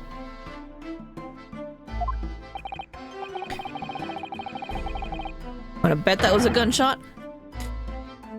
In short, the only person who could possibly have committed this crime is Barak Van Zeeks. None of this wrangling over the board changes that simple fact. Quite so, quite so. Does the defense still wish to cross-examine the witnesses despite the circumstances? Yes! Most certainly, my lord. Very well, then. You may proceed, counsel.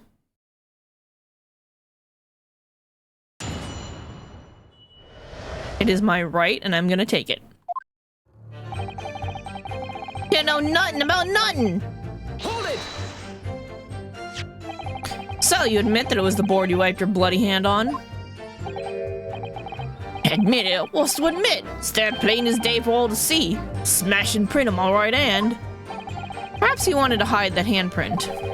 So you righted the notice board and pushed it into the corner, did you? Pretty sure someone wanted to hide it. Someone probably wanted to hide the fact that there was another party there. No, imagine the weight of that great lump. I look like a powerful and well-nurtured man. Well, did you see anybody else moving the board? I've got nerves of steel, I can tell you, but even I have my limits. There was a body on the floor in front of me, and the Grim Reaper himself standing over it. There was precious little light inside either. My bottom lip was all a quiver. In other words, this witness is unable to give definite testimony on that point. Yes, so it would seem. She hasn't got a clue. She's like super sus, because like her fireworks are definitely involved somehow. I just don't know if she was aware of it or not. Hold it! When you say you were doing business with them, you mean you were selling them fireworks? Yeah, what else? There's the Priory School just around the corner, see? Those cheeky little so-and-sos have got a plan to blow their school to kingdom come. And how are you certain that none of them were testing it out inside the building? So I've been telling on them, letting the teachers know what they're up to. Oh, you have?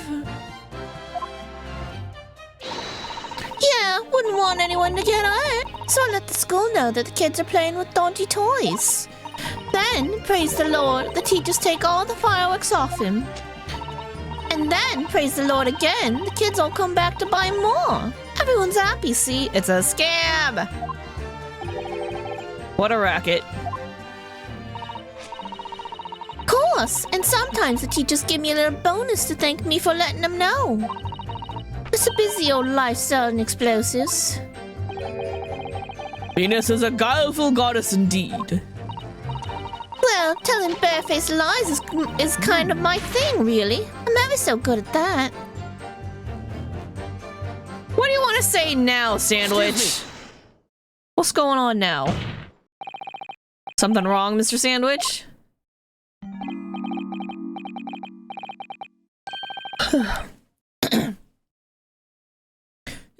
If I said it was, could we just leave it at that? Would that be the end of it? No. Miss Venus's statement just now brings something to mind, perhaps?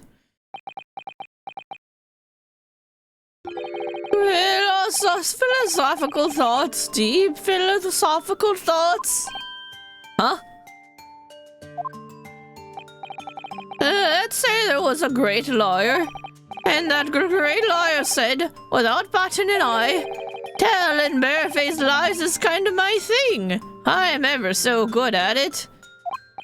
Oh, would those words of hers be a lie too? Or the truth? In which case she's not a liar. Oh, it's a hellish paradox, that one, don't you think? Yup. I'm not entirely sure, to be honest. But it seems to me you're suggesting Miss Venus has been lying, are you?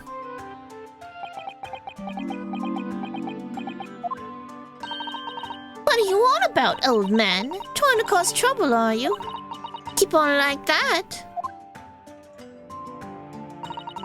I'll wrap your whole body in firecrackers and set them off. That'll give you something to tremble about. Damn, are we just gonna take this with her threatening people, like, right in front of us? Are we just gonna be totally chill with that in a court of law? That's fucked up, man. That's messed up! That's what that is, that's messed up! You've a startlingly disturbing mind behind that sweet and innocent face, young lady. So, Miss Venus has lied in her testimony. Is that what you're saying, Mr. Sandwich? Well, if it means I'll be burning in hellfire for the rest of my days, so be it. Yes, that's what I'm saying. Can you elaborate, please, sir? Old blabbermouth here headed for the room where the gunshots seemed to come from. But there was someone else who crept up the stairs behind him, too. That's right. A rotten lie over there.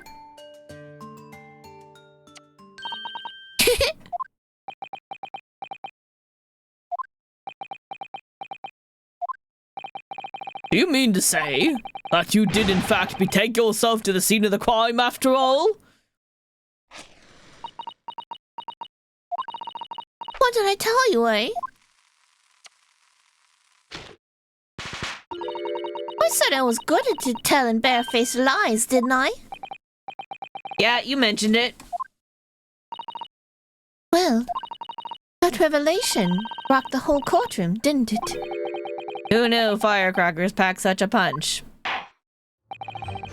So you did indeed visit the scene of the crime, did you, young lady? Good grief!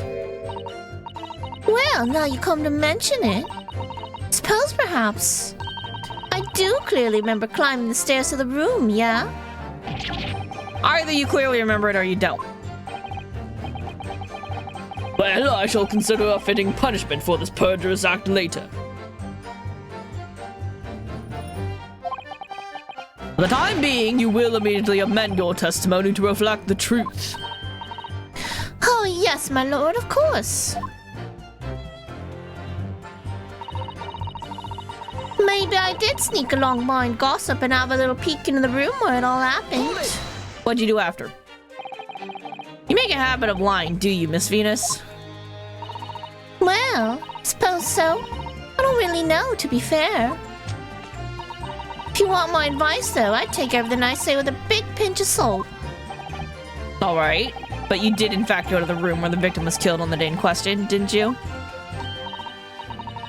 Oh, please, as if I would. I can't think of anything more terrifying. The truth, please. Well, alright, just a bit then. I mean, a girl my age is curious about stuff, you know. Did you touch anything at the scene? Oh, please, as if I would. I mean, there was a dead body on the floor. The truth, please. Well, alright, just a bit then. I had a look to see if there's anything I could sell. So I did get the place a once over, but it was nothing to write home about. Right. Now I hesitate to ask, but you didn't move the notice board by any chance, did you? Oh, please, as if I would touch anything like that. Just a few bits of loose change is all I had. The truth, please. Well, alright then. I thought there might be something worth having underneath it. So I blasted the flippin' thing. Sorry, flipped the blasted thing. You're telling us that you did move that board? I think that did slip out, didn't it? What? You daft bombpot! Oh, I don't believe it. The girl doesn't think. I mean, I believe that. So, did you find anything then? Something that you might have taken, perhaps? To sell? Oh, please, I should be so lucky. My imagination. The truth, now. Might have found this old pocket watch under the notice board, I suppose. But a bit of junk like this can't be worth much if you ask. Ah!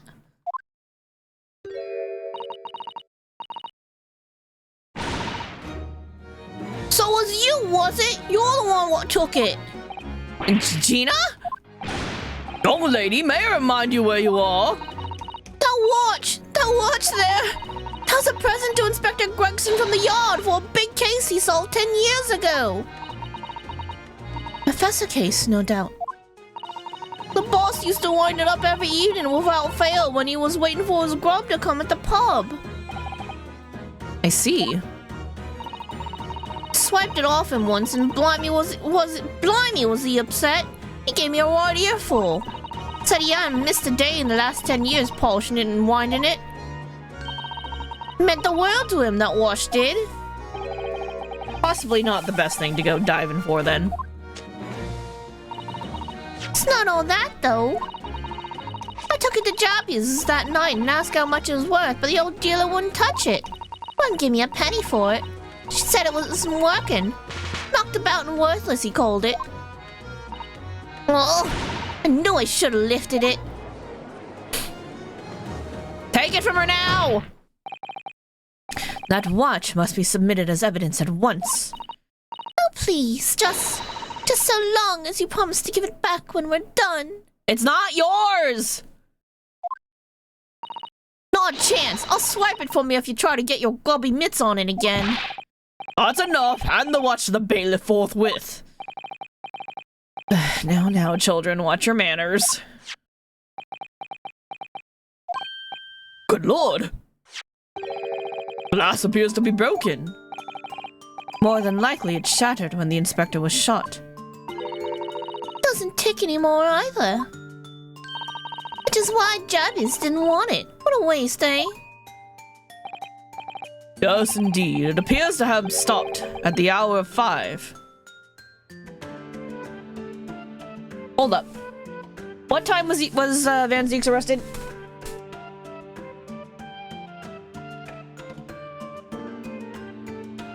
Stretching my back and my neck. There we go. Stopped at the hour of 5.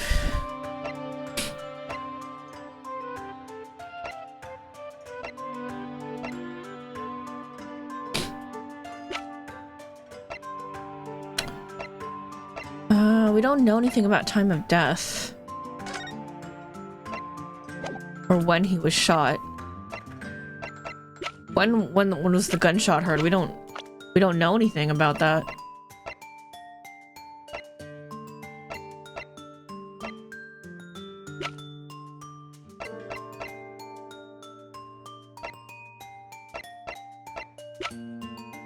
Okay. We'll see. We'll see. Exactly when the gunshot was heard then. Which supports the prosecution's claim, of course. Oh, that sucks. What if... Because they burst in, like, really shortly after the gunshot was heard. What if it didn't stop when he was shot? What if it stopped when the notice board fell on top of it? Right? That's a possibility. Sorry, lighting adjustments.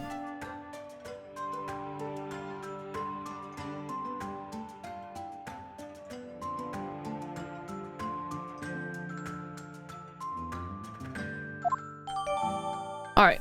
Inspector Gregson's pocket watch that he wound without fail every single day. It's no longer ticking and the glass over the face is cracked. Well, it would appear that the mystery of the moving notice board has been solved at least. And as predicted, it had very little bearing on the case. Now then, continue with your cross-examination, please, counsel. He doesn't know nothing about nothing. Hold it! Yeah. But you did go to see what had happened in the room, didn't you? Fresno Street is my whole world. It's all I know. And I know all of it. I have to make it my business to know if I want to hold my sign up high. So, you did go to see what had happened. It's not the destination that's important. It's how you get there, isn't it? Did you notice the notice board in the room? If you think about it, we're both the same species, aren't we? Both members of the sign family. So if I'd spotted it, I might have tried to trip it up out of a sense of rivalry, I admit. Someone really needs to tell you that you're a Homo sapiens, not a Homo sinians. Does that mean that you didn't notice the board? I can only repeat what I said before. I don't know anything about anything. I'm just a bystander, me, just a sign at the crossroads of life. In which case, just who was responsible for moving the notice board? We already established that.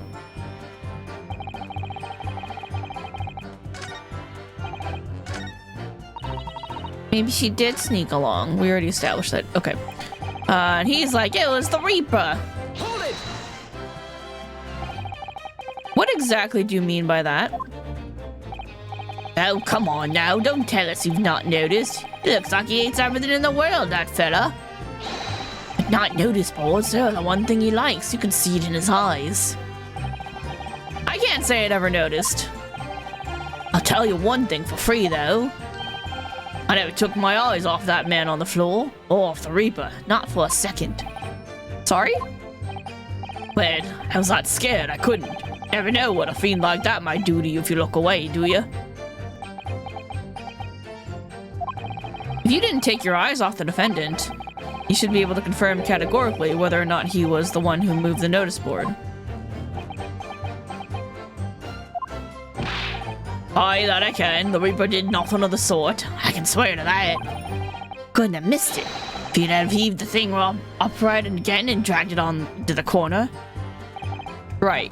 Glad we've cleared that up. What happened to the face that screams bored?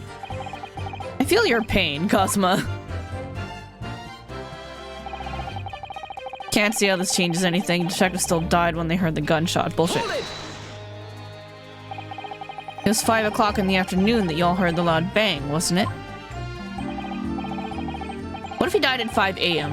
and not 5 p.m.? Maybe the notice board fell over, or maybe it didn't. Maybe I fell over, or maybe I didn't. But the Reaper's fate is sealed either way because of that gunshot we all heard. So your fate's sealed too. My fate? That's right. The defense is fated to lose. And the prosecution to win. In other words, it all hinges on that single gunshot. So if I could just find some problem with that part of their story. It may be possible to change all of our fates. Well, of course, none of that changes the fact that I heard what I heard, does it? Not much to go on. As you pointed out, Mr. Naruhodo, there's no question that the notice board was moved, so somebody must have done it. But it did happen after the event, so maybe Cosmo's right, and it's not relevant to the case.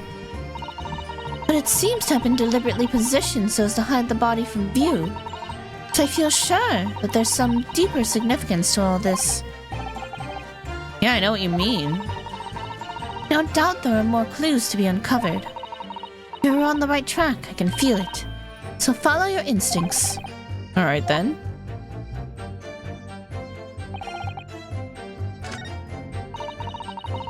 Okay, so we know that she's the one who moved it.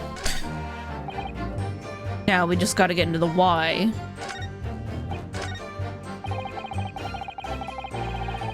And I think that's gonna be with the gunshot. I think we need to bring up that the fireworks could be the gunshot.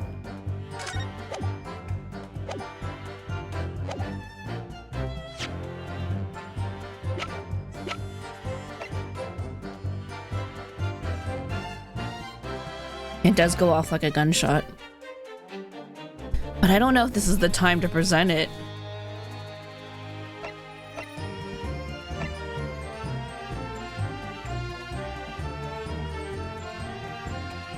I guess now is the time to make the argument, are you guys sure that you heard a gunshot and not these firecrackers? Because what else are we gonna do, right? YOLO! Objection! Yeah, not time. Last statement was contradictory. No, it's not a contradiction yet. We're not ready for that. I mean, we're on the right track, but like, we're not ready to... Yeah. Just actually say it yet.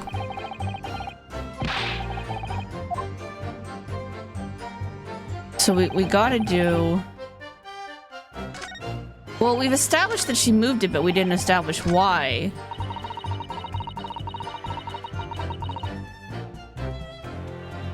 Hold it! Can we do this again? You certainly know how to lie. Oh, it's nothing really, just a little porky. With not so little implications. Okay, so we did have to press this again. Did you know? Everything in the world apart from the truth is a big fat lie. If you believe that, of course. I'm lost. As am I. This desecration of the truth is really rather disturbing. I think perhaps we should move on to the next witness, No, I don't want to move on. She peeked in. Oh, maybe we need to look at this. Hold up. The glass over the face really is badly cracked. Look. What a shame when the inspector clearly looked after it so carefully. I imagine Mr. Shums could repair it, don't you? Yes, I should think so. He's very adept at things like this. Useful man to have around, in fact. But kindly remember that he's a great detective, Mr. Naruhodo. Not an odd job man.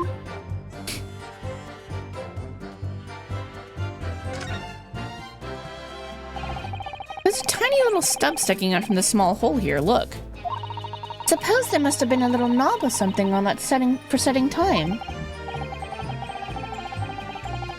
In that case, seeing as we know the inspector took such good care of this watch, it probably broke when the incident occurred, didn't it? Yes, of course. Which could mean that there's a small part of the watch still at the scene, maybe.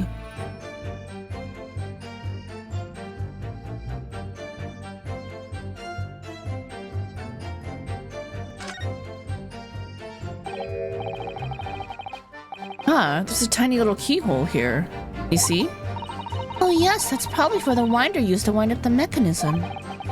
Looks like a little unusual, don't you think? Yes, you need just the right key to wind it, I imagine. We do have a key. Why do I feel as though I've seen something? Something a bit like a key that's about the right size to fit in this hole.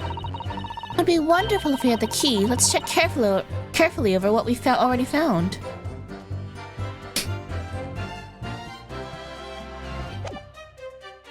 We have the key.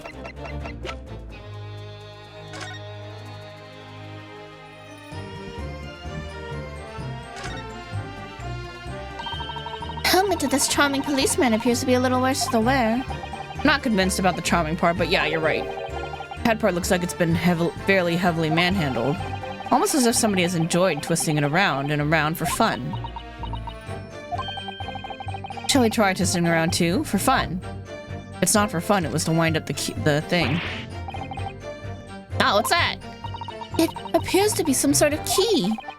It's tiny though. It couldn't be a key for a door, not that size. So what is it for, I wonder? It's for the watch.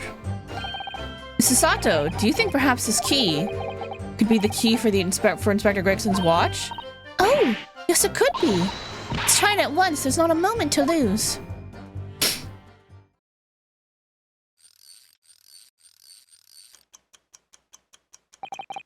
Knew it. Perfect fit. And look! Inspector's watch has started going again. Ah, so it has obviously just not been wound up, that's all. What is it, Mrs. Sato? Well, if the watch isn't actually broken after all, I have a feeling it could have profound implications. She's deep in thought now. Perhaps I'd better start thinking deeply too.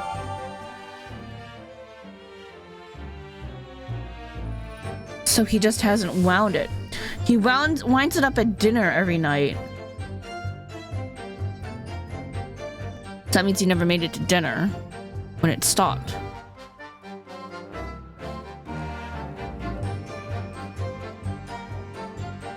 He would have had to not make it to dinner the previous night. And then the watch would be brought to the scene and then cracked. I don't know. Something like that. Anyway.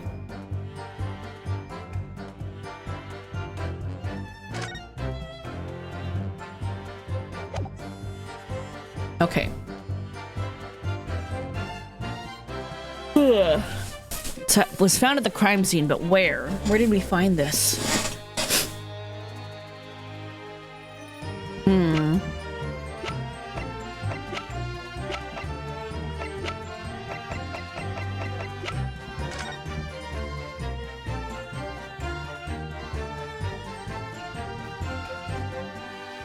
There's something like this at the scene of the crime.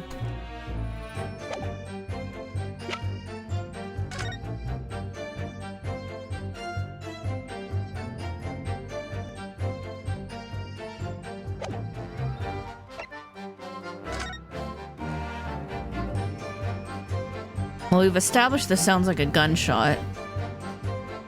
I think that was all we could get out of this.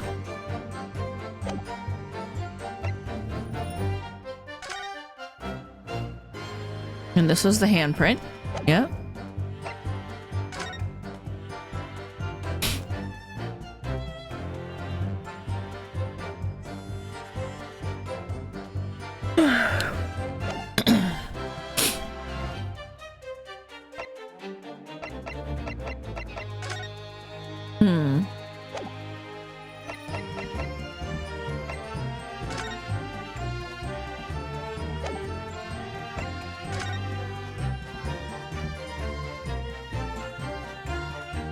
That's the candles.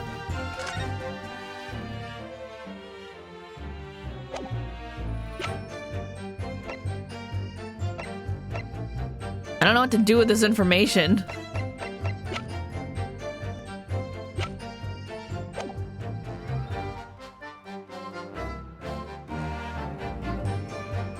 It's not broken. Should I press you again? Certainly know how to lie. Nothing. Okay, same convo.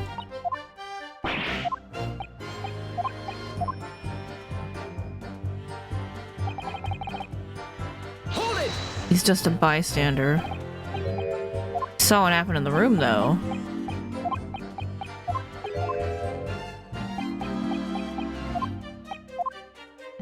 Okay. Nothing out of him from this convo. Didn't see the notice board. Okay.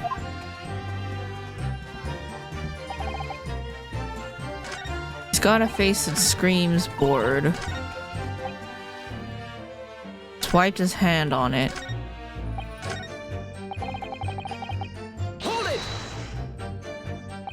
What exactly do you mean? Okay, this is the same convo also.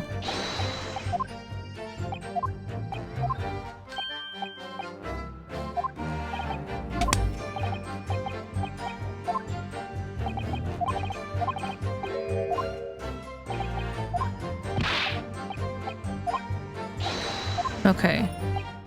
Yep, nothing about the board. Detective still died when they heard the gunshot.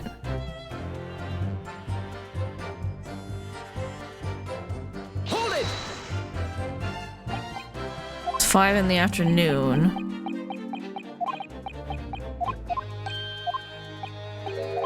Okay.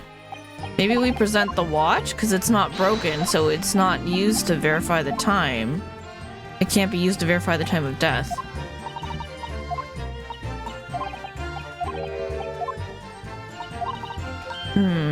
Deeper significance, yeah. There's a lot to think about.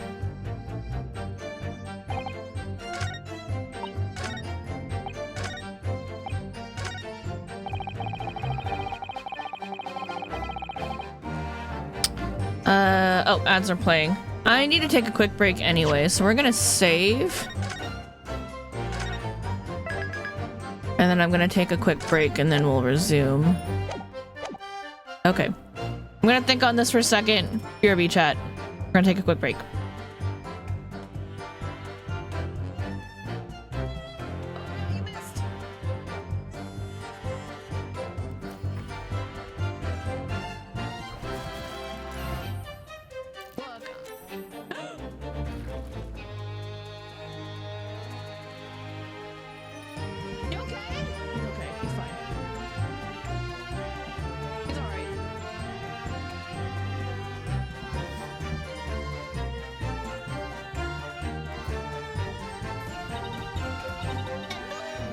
There you have it, a stunning balloon hat. It's me, the balloon artist you'll know and love. Yay, the tornado! Just call me Gato, sweetie. 1, 2. This is exactly Dr. Luke's type of character. What a way to capture your audience's attention! I dare say I can't take my eyes off those balloons. Judge, can we talk about which balloons you're referring to?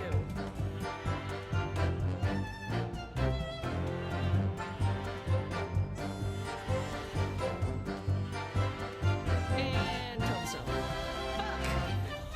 Book. Map. Book.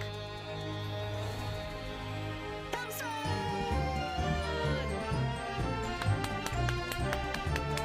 Good job, Wes. I'm so proud of our warrior of light. Fucking tombstones.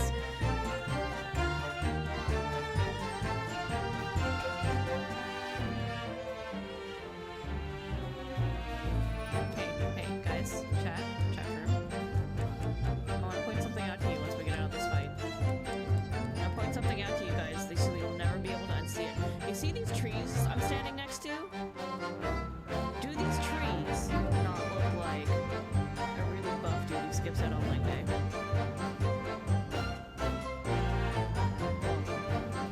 There's lots of fragrant magic water. I mean soap. See you tonight.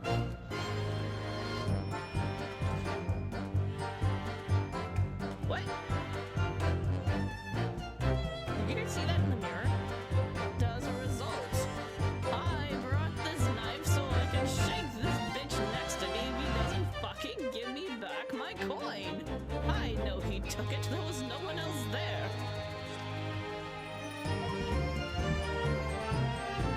For what? For what? Excuse me? Anyway, the fact remains, my soul fine. Cheerio, Scout. Hope you're settling into your solo camping adventure. Don't be disheartened if you can't find a needy ghost immediately. I intentionally picked a safe island that's not too haunted. When you finally find a ghost, try to help it make peace with itself, and when you do it, you'll finally graduate to 2nd degree. I'm Scoutmaster Blake. Yes, I'll write to you every day, unless I get busy. One common log cabin, large water plant. Okay. Sir? Scoutmaster Blake. Hi. Hi. Hello. Parfait here.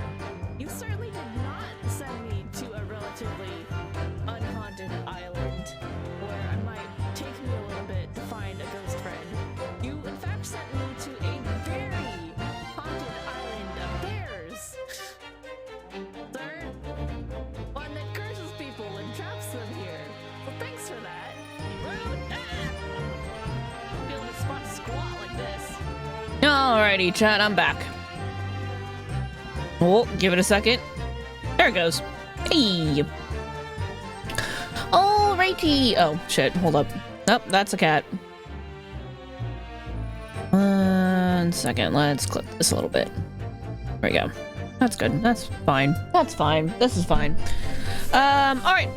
So, I know, Momo. He's like, what about me? What about my attention? here you go. I know, baby. I know. I know. Okay. So we did just get more info on the watch. So maybe he didn't die when they heard the gunshot. The watch is still fine. I kind of want to resave.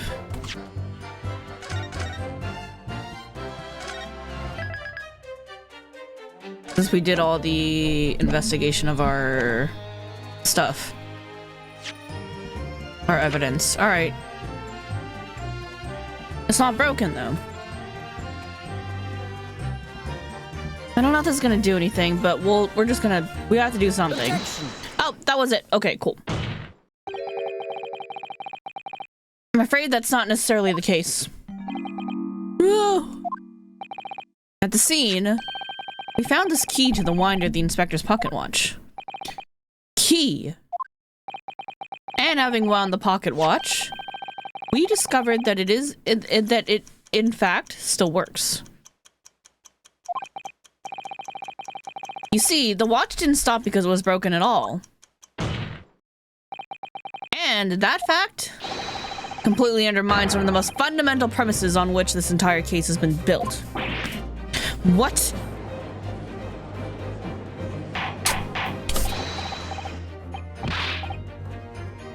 Order, order, order! But counsel, that watch was stopped at almost exactly 5 o'clock. Yeah, which is just when we heard the gunshot. It is exactly the hour. The time that was showing on the watch tells us nothing other than when it wound down. It's merely a coincidence that it happened to be at 5 o'clock. Objection. Even if that's true, the 3 witnesses here all heard the gunshot at 5 o'clock. So that's obviously when the crime was committed. Objection. No, that doesn't hold. Why not? Recall what Inspector Lestrade said only moments ago. Boss used to wind it up every evening without fail when he was waiting for his grub to come at the pub. Said he hadn't missed a day in the last 10 years, polishing it and winding it. It meant the world to him, that watch did.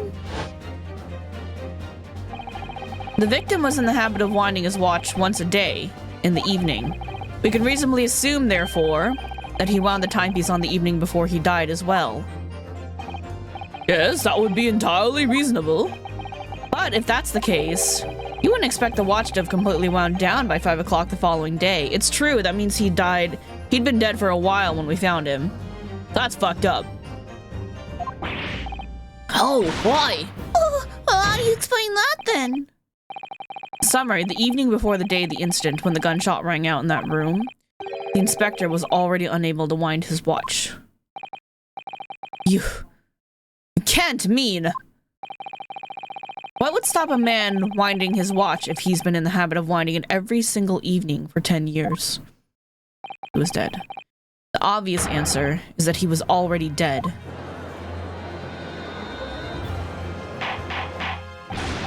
Order, order! Council, that is a most extraordinary claim. Extraordinary isn't the word. It's absurd. You claim he was already dead in the night before? Do you really think that Scotland Yard's coroner would have overlooked something like that? They didn't even write a time of death. On that subject, there is something rather surprising. There's actually an omission in the coroner's report. The time of death is not noted. Yeah, see? I was talking about, like, that's weird. That's gonna come up, and it did.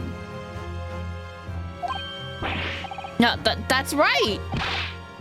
Wait a minute, you're forgetting that my legs went from under me when I kicked the door in. What do you mean? Like I said, I planted my head in a dirty great puddle of blood. Yes, so the victim's blood hadn't dried. It was fresh. Catches on fast, doesn't he? Objection. But that blood could be explained in any number of ways. It could have been put there afterwards. Some fresh blood could have been poured over the victim's body after he...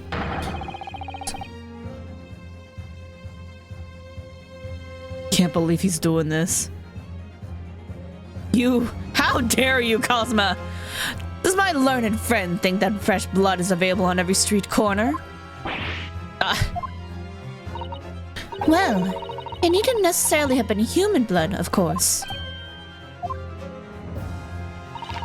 We've been told previously that Scotland Yard has no way to identify blood as human.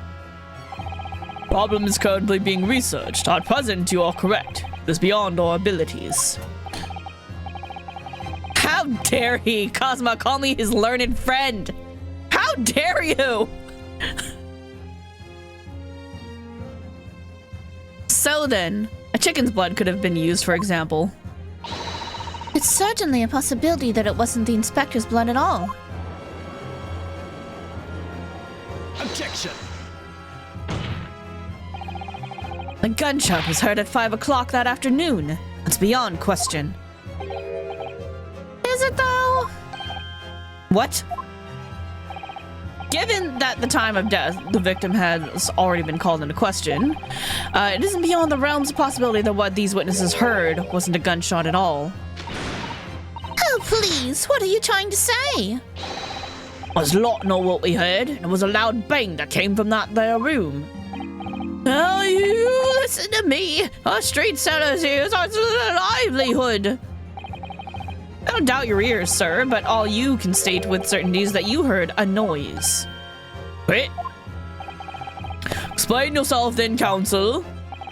A noise that sounds like a gunshot could have been made with... Yeah, now's the time for this. Now's the time for the firecracker. Something like this. The culprit could have set off one of these to fake a gunshot. Good gracious! The very fireworks that are sold by the witness? Yeah. Hold on a minute. Are you saying I did it? No, I'm saying you sold it to somebody, though. My pretty little firecrackers only make a little pop anyway, see? Not your big one. We tested it. Not 100 of them together. The Venus Special that you sell for 600 pennies sounds like this. As the court can now attest, it sounds very much like a gunshot, in fact. You're trying to suggest that somebody set one of those fireworks off at the scene? I'm suggesting that somebody knew the defendant was in the room at 5 that day and sought to implicate him by creating a sound like a gunshot for those peddlers on Fresno Street to hear. Objection. But even the accused himself has testified that he saw no one else in the room at that time. Whether it was a gun or a firecracker, the only person present to cause that bang was Barrack Van Zeeks. One whiff of a match and my firecrackers go pop. See? That's why people like them. I fear for your fingers, young lady. Recently, during my time here in Britain, I've learned of a very useful invention indeed. Something called a time bomb?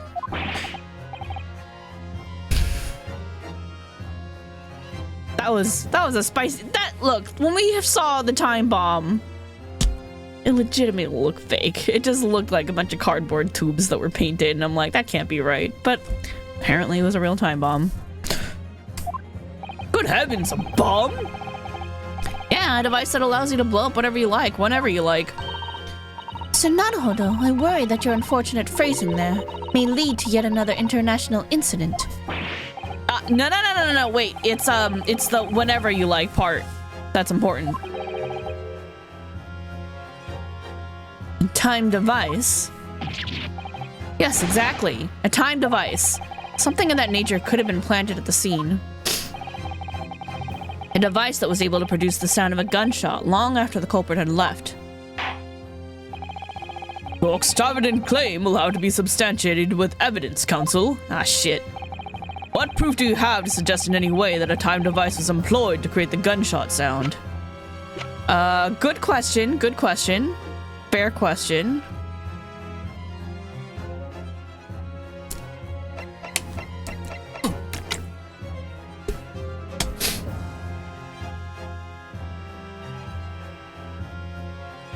Maybe the candelabra. Oh my god. Maybe.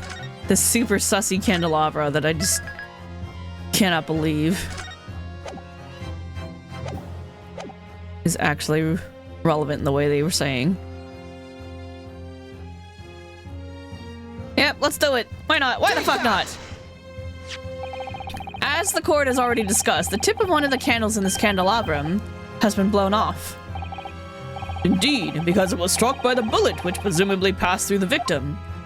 Yeah, that'd be a weird angle, though, because it would have to be shooting, because that candelabra is, like, kind of up there. Think about the angle, it's just weird. I don't think that's possible, my lord.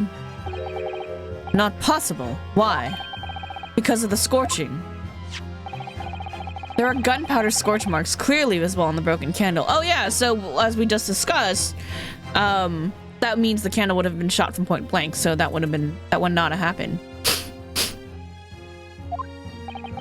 There are? Goodness, yes. But is it not the case that there was also scorching on the victim around the bullet entry wound? That's right, there was. But as we heard earlier, scorching like that only occurs when the target is at very close range, a matter of centimeters from the gun. Ah. Which means that the scorching on the candle can't possibly be the result of a gunshot. You're suggesting it came from the fireworks? Yep. How can it be that? How can that be, eh?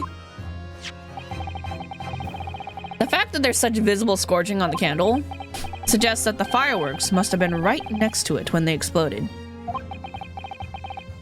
Or to put it another way, the candle and the firecrackers were joined together.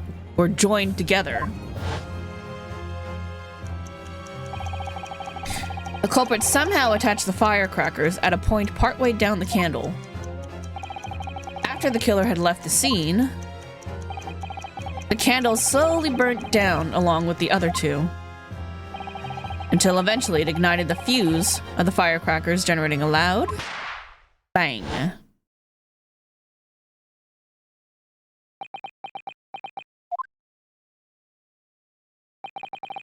And that is how these three witnesses came to believe they'd heard a gunshot at 5 o'clock. Well, what a plot. This implies that the victim could have died earlier than we'd been led to believe. Previous day, even. Now, just hold your horses. All those lot here saw the victim going into the building, remember? I couldn't forget the flame-colored hair, even if I wanted to. Anybody could have put that wig on. Anybody. And then, like, dumped it next to the body. Real easy. Oh, the body was probably in the trunk they saw, because the trunk was gone. So that means somebody left with it. The person you saw entering the building wasn't the victim at all. Consider this. Oh. Obviously, anybody can wear a wig. So the person that these witnesses saw entering the building 15 minutes before the incident occurred could easily have been someone else entirely, wearing the red hairpiece. Someone else? You mean to say? It was the same person who contrived the firecracker trick. In other words, Inspector Gregson's killer.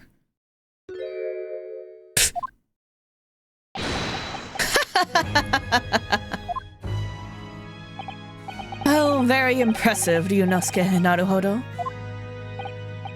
Kazuma? I'm really quite amazed you've come this far. But after all, wasn't I the one who told you that you had all the makings of a great defense lawyer? Yeah, you did, and now you're being real sussy over there.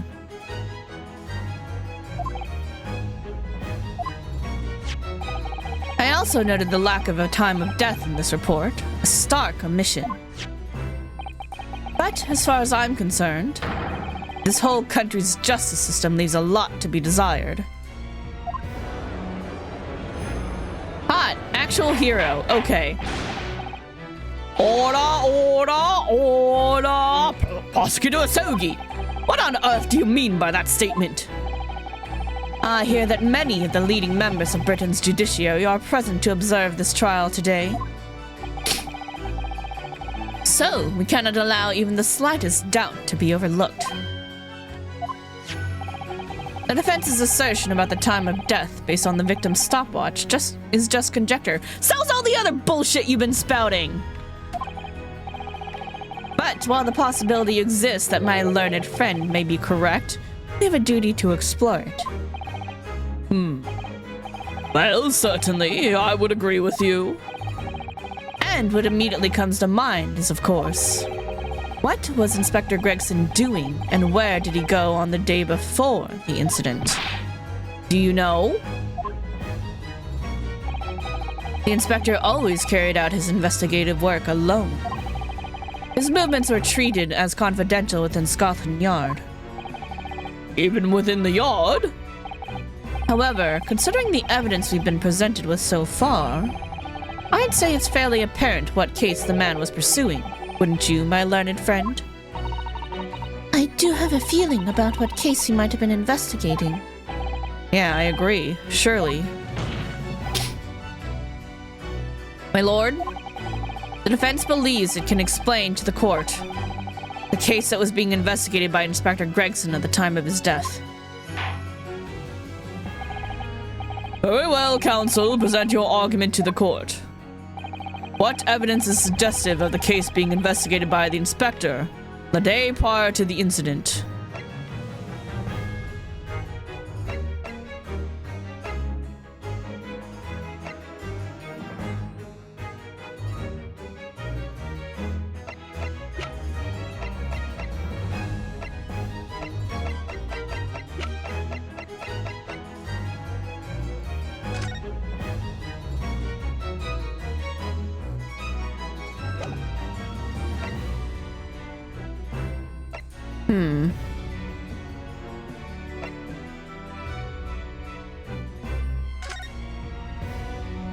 Lead to this post. Jailbreak plot.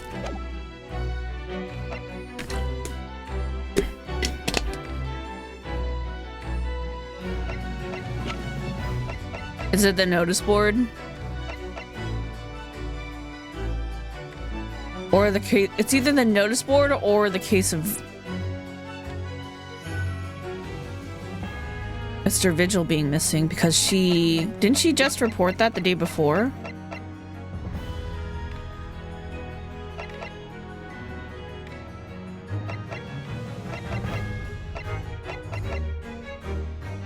Found on a desk at the scene of the crime.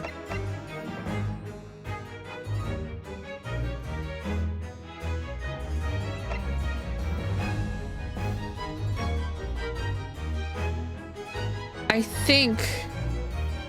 I don't really have any way to prove this, so I don't know if it's what we're necessarily going for at this point in time. But my current suspicion is that Gregson was trying to help Mrs. Vigil, who was complaining that her husband was missing. And then and he may have been in contact with Mr. Vigil, who was clearly, in my eyes, the occupant of this room and this flat, and he was investigating the Reaper. Or Gregson was working with him to investigate the Reaper, because where else would he have gotten all these police reports?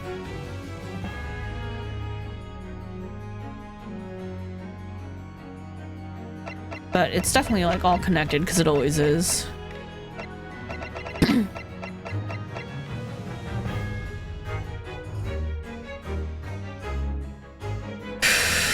Probably the notice board. Alright, that's right.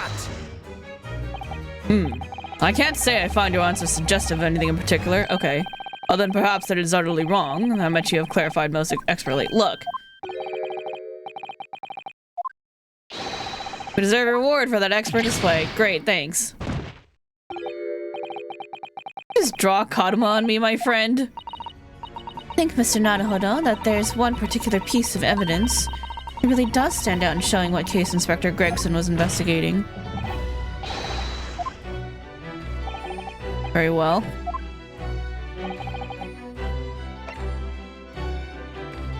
Seems somewhat suspicious in nature.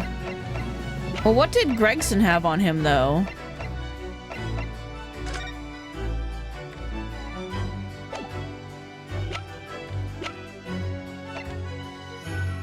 Was he investigating the Red-Headed League?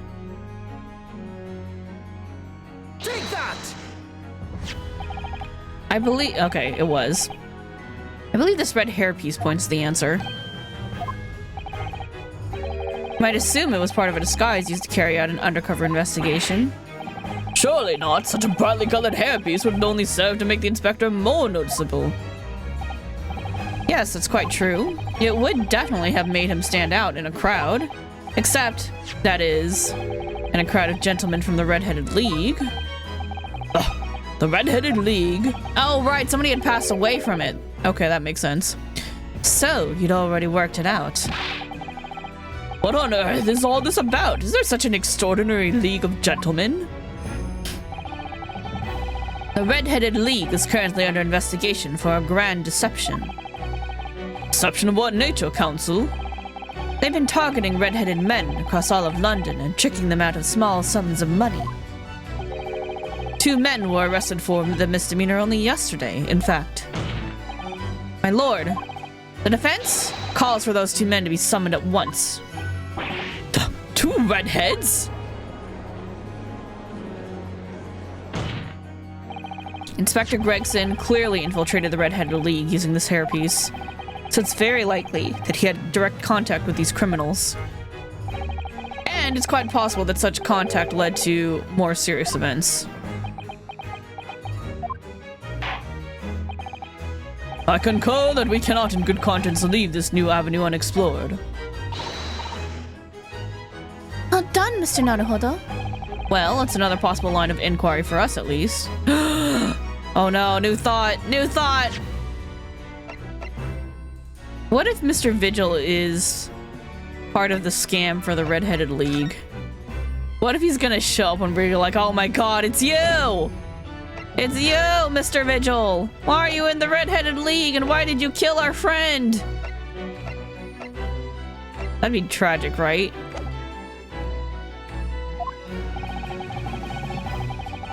The prosecution will make immediate arrangements for the charged men to appear. That would also explain why he hadn't come home, because he got arrested. Bring these 2 Red-Headed League conspirators before me, Prosecutor Sogi. At once, my lord. Very good. We have a 30-minute recess. Court is adjourned.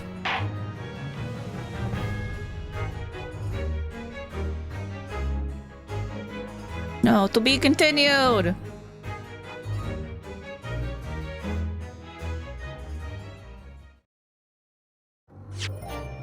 goodness. Okay, 6:30. Do we want to keep going?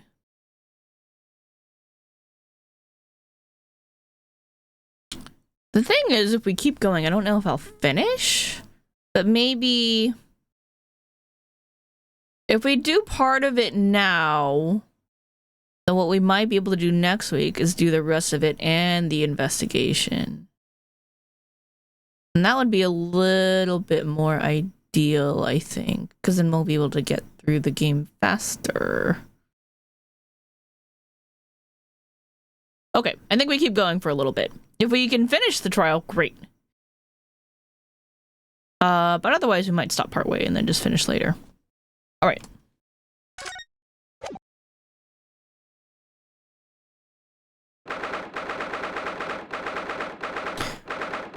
of November, 12:33 p.m., the Old Bailey Defendant's Antechamber. Oh, there you are, Odo. What kept you, my dear fellow? Hello, Mr. Sholmes. Gina.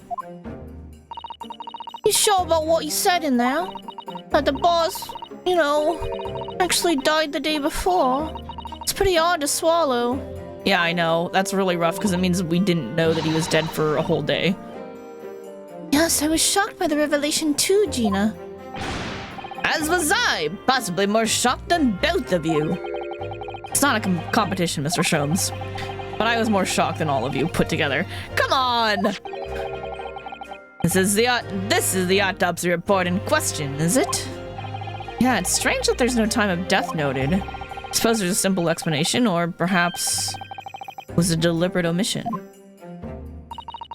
Oh dear, if it was deliberate, it puts me in mind of the last case we worked on.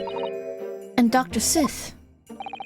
I know. Anyway, it seems that on the day before Lord Van Zeeks discovered his body, Inspector Gregson was investigating the Red-Headed League. So perhaps something happened with them. Come to think of it,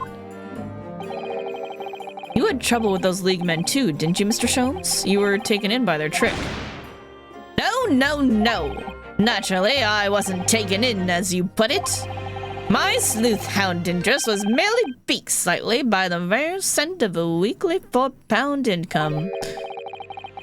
And that scent masked the underlying scent of deception, I suppose. Two criminals in question are the pair we saw being arrested yesterday, aren't they? In Mr. Sholmes' suite, I mean. That's right, Suze. And it was me what took him in. Thanks to a tip-off by a good law-abiding citizen. Indeed, yours truly. So it's gonna be that pair in the witness stand next, is it? Something doesn't quite make sense to me, though.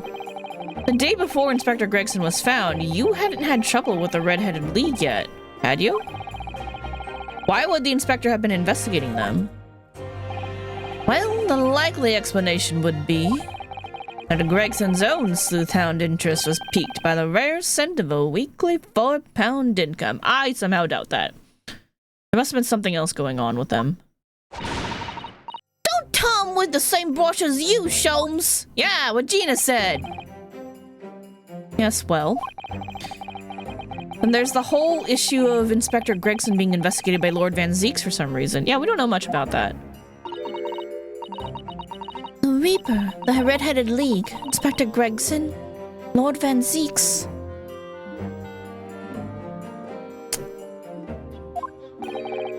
And Kazuma. I feel as though he knew we'd arrive at this point somehow. Gosh, I think you're right. What's he really trying to achieve here today? All the answers will soon be revealed.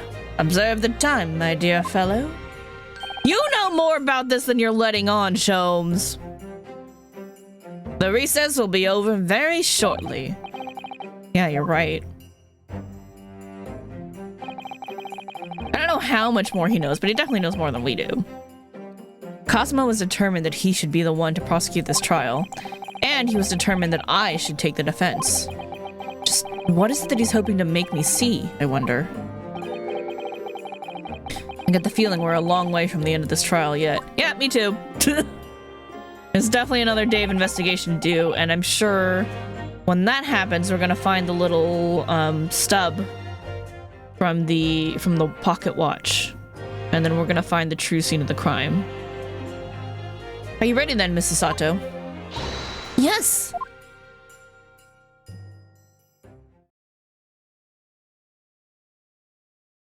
All right, 2nd of November, 1 o'clock p.m. The Old Bailey courtroom. In the name of Her Majesty the Queen, I hereby declare this court to be in session again.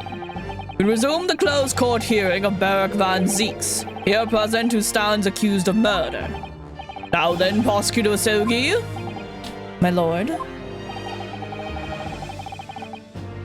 Have you summoned the witnesses as requested? Yes, the 2 members of the Red-Headed League who planned and carried out the deception. They arrived not long ago from the local prison by a police carriage. Very good. Bailiff, usher the 2 men into the courtroom.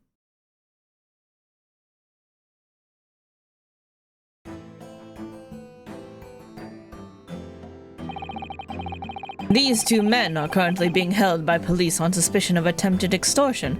Why did we give him pasta and a fork? Where did he get that? You may omit your occupations, but state your names now for the court. Spaghetti! I love spaghetti. Now I kind of want some spaghetti. I kind of really want some spaghetti. I am Fabian de Rousseau. A descendant of the great... Oh, right, that's right. A descendant of the great Rousseau family from Nice in France. My name's Peppino de Rossi. I am the 3rd son of the great familia de Rossi, the landowners from Napoli. The 2 men first became acquainted at a boarding school for European nobility. Those who graduate from Temsic are the future leaders of Europe. But do you have any idea how boring it is to be with the noble blood? Hello? I make it my mission to get better of the world by employing the little gray cells of my brain. That is all I'm trying to do, huh? So, that's the only reason for this whole grand deception you've been carrying out? Oui, you could say that. not bad, eh? He has the grand ideas, but the petty plans. This strange combination is under the charm of the hilarious brothers. See, couple?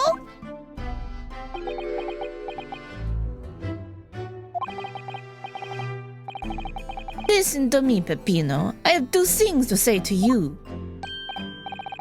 Che? Are you about to tell me one of your grandi anecdotes? Viva! Firstly, I want you to stop calling me this couple. Secondly, we are not the hilarious brothers. This is serious business. Chapello! There it is, the couple's trump card! The Pharaoh bow! It's deep, huh, couple? The Pharaoh on the meaning of your words. I don't know what's going on, man. The court has been led to believe that under the banner of the Red-Headed League, you have conspired to swindle money from the unsuspecting members of the public. Is that true? Oui, c'est ça. And what exactly was the nature of this deception by which you planned to defraud? Hello, I will explain it. No, couple! Leave it to me! As you see, we both have the vivid red hair, no? At school, we were teased for this without pity. The couple here, he was many times behind the schoolhouse crying like the Trevi fountain. Rude. Where those dogs one day the world will respect us redheads. Every night he would bury his head in his pillow And weep for the injustice. C'est bien, Peppino, enough. I will explain the rest. The first step was a newspaper advertisement. About 1 week before the plan was put into operation, we listed the same notice in every paper in London.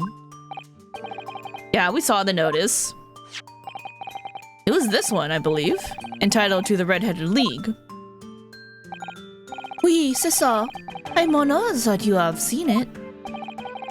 It states that the only condition for joining the league is having flame-colored hair, and that if you satisfy the interview panel and are admitted into the league, you could receive a weekly income of £4. On the date specified, red-headed hopefuls gathered in droves at a park specified in the advertisement. And from each person present, this pair took an application fee of 5 shillings. And with some money to France! It was a plan most elegant, no? No, it was most dishonorable. But to be frank, I'm stunned anybody was foolish enough to be taken in by such an obvious trick. True. I'm like, that's sussy AF. The park was described by one witness as choked with red-headed folk, like Coster's orange barrow. Excuse me. And the day on which all these men gathered to apply was the day before the victim was discovered. Crucially, these two men spoke face to face with every single person present that day. Oui, I have seen more red-headed people in one day than I will see in the rest of my life. See, and now every time I see the couple's hair, I feel sick to my stomach. Anyway, why have we been summoned here today? Sorry? The date for our trial was not until tomorrow, I was told. Naturally, neither of these men have been told any details about this trial. They've only been shown this photograph. Very good. So, Mr. de Rousseau and Mr. de Rossi. Do both of those mean red? Will now give your formal testimony for the court on the subject of the gentleman pictured in this photograph. Of course, we are always ready to help with the law.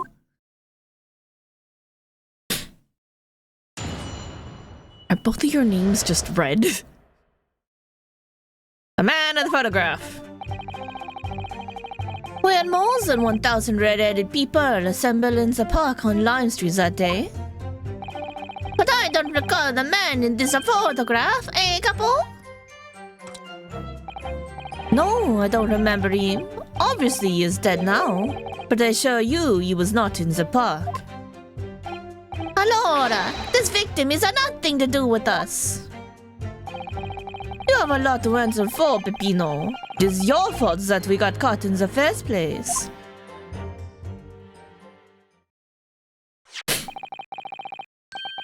You've given sworn testimony that this man in the photograph was not present. Can you be certain? Oui, I'm quite certain. We did not interview this man. Nobody looking like this came to the park, this I can promise. Must be noted that you have been arrested for a grand deception, however. Accordingly, this court has little confidence in your assurances. Foul! With this attitude, we get nowhere, huh? He's really a sulkin now. This confidential document was obtained directly from Scotland Yard. It records an entry from the inspector's private diary dated the day before the incident. It reads, Lime Street, Red-Headed League, undercover. Ah, I have the answer. Maybe there was another similar event in the park on the day in question, eh? That is ridiculous. There's no question that Inspector Gregson was investigating the Red-Headed League, which means it's quite possible that's when he was killed. Very well, the defense may proceed with the cross-examination now. Ah, yes, my lord.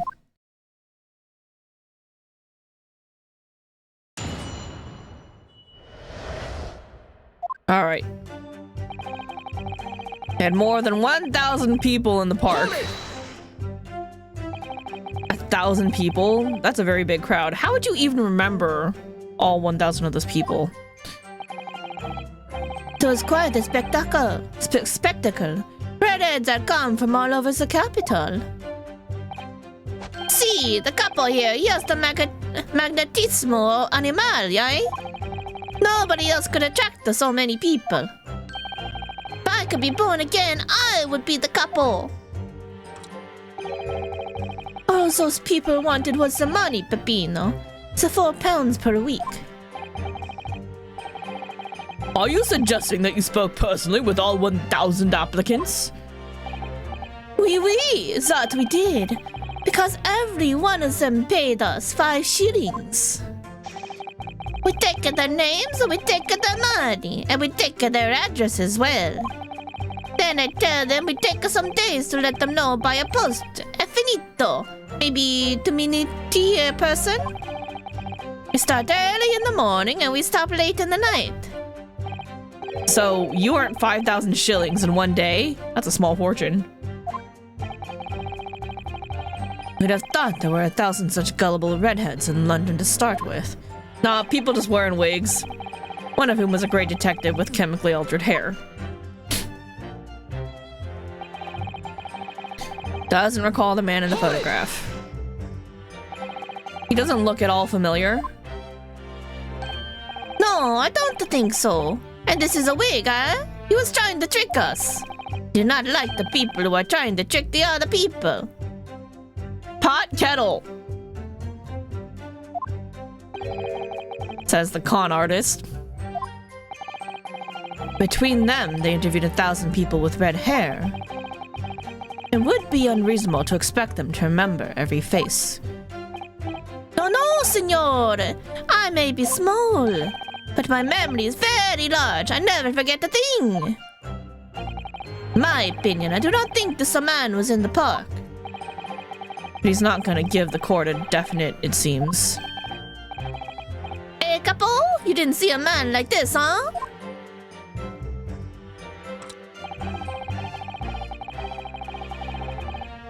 Doesn't remember him. But according to what you've said, you spoke with 1,000 or more people that day. Oui, that's true. My eyes were burning by the end of the day. Surely then you can't actually remember every single face. How are you so certain that this particular man wasn't present? Normally the red hair is very distinctive, huh? But not when you have 1,000 redheads crowding around. That is just an eyesore. But if there was some other information you could give us, maybe then we would recall. That is not the line, Peppino. Remember, we do not remember him. We are sure of that fact. Y'all colluding over here! There was a man with a red hair piece, but his mustache did not match the color. Then I do not think I could have forgotten him. Ah, Cosmo said those two had only been shown that photograph, and that they'd been told nothing else at all. But what if I fed them just one other detail about the victim? For example... fish and chips? I think we go with the fish and chips.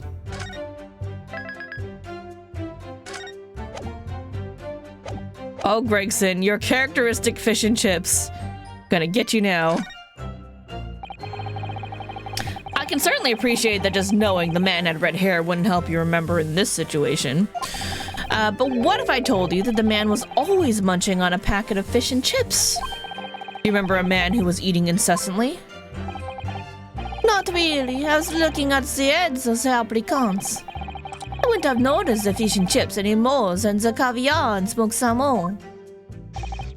Oh, the spaghetti! Me, I love the spaghetti. Yo, me too. Really? I had no idea. Tell them again what you said before, Peppino. See, couple, see! I say it again and again.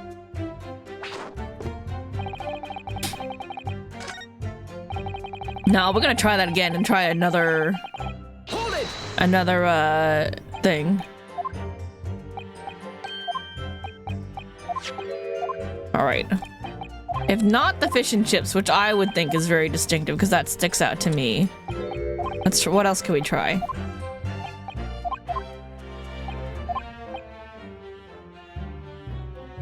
You could have gave a phone name. Profession? I can certainly appreciate that just knowing the man had red hair wouldn't help you remember in this situation, but what if I told you that the man in the red hair piece was actually a detective? Some man in the photograph? A detective? Yeah. It would appear he found your notice in the paper suspicious and decided to investigate incognito.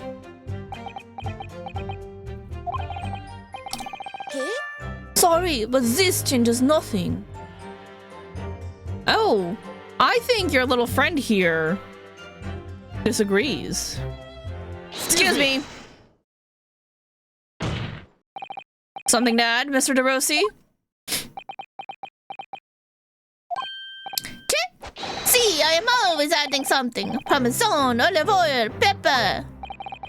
What I mean is, did you not agree with your friend's last remark by any chance? What did he just say about the detective? Yeah, that.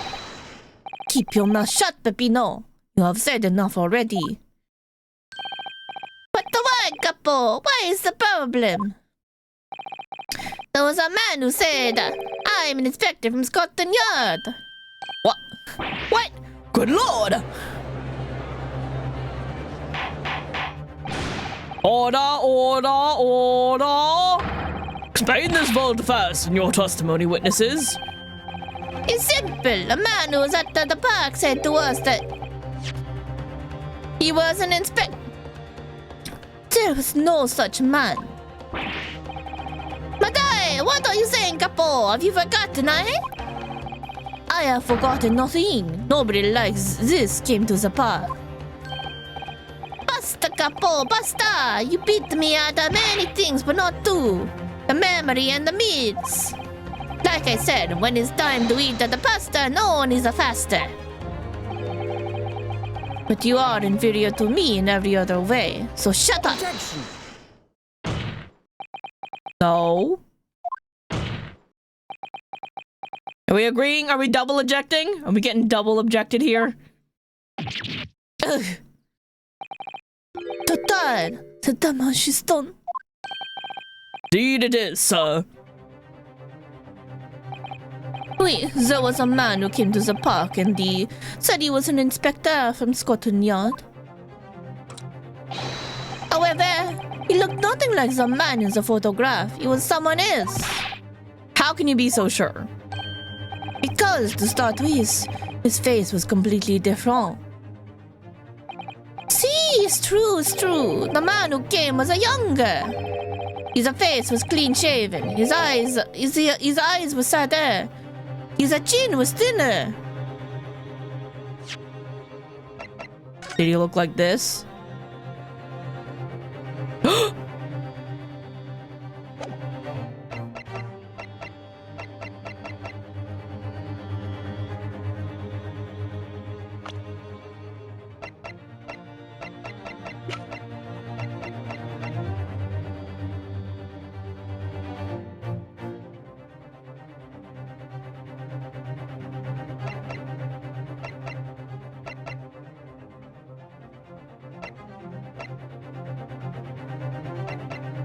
I was like, do they have similar eyebrows? Could y'all be related? Nah. Okay, never mind. No resemblance whatsoever, then. Anyway, I was not going to be fooled. I took the obvious precaution and said to him, if you are really a detective, show us the proof. See, the couple here, he doesn't take no nonsense, eh? But he was well prepared. He said he had an identification. Identification? You mean official police inspector's identification? That is most unconvincing. Sorry, my lord? Counsel, no incognito inspector would offer his identification for inspection. It's quite out of the question. Definitely. Why would he expose his true identity? Clearly the papers were fake.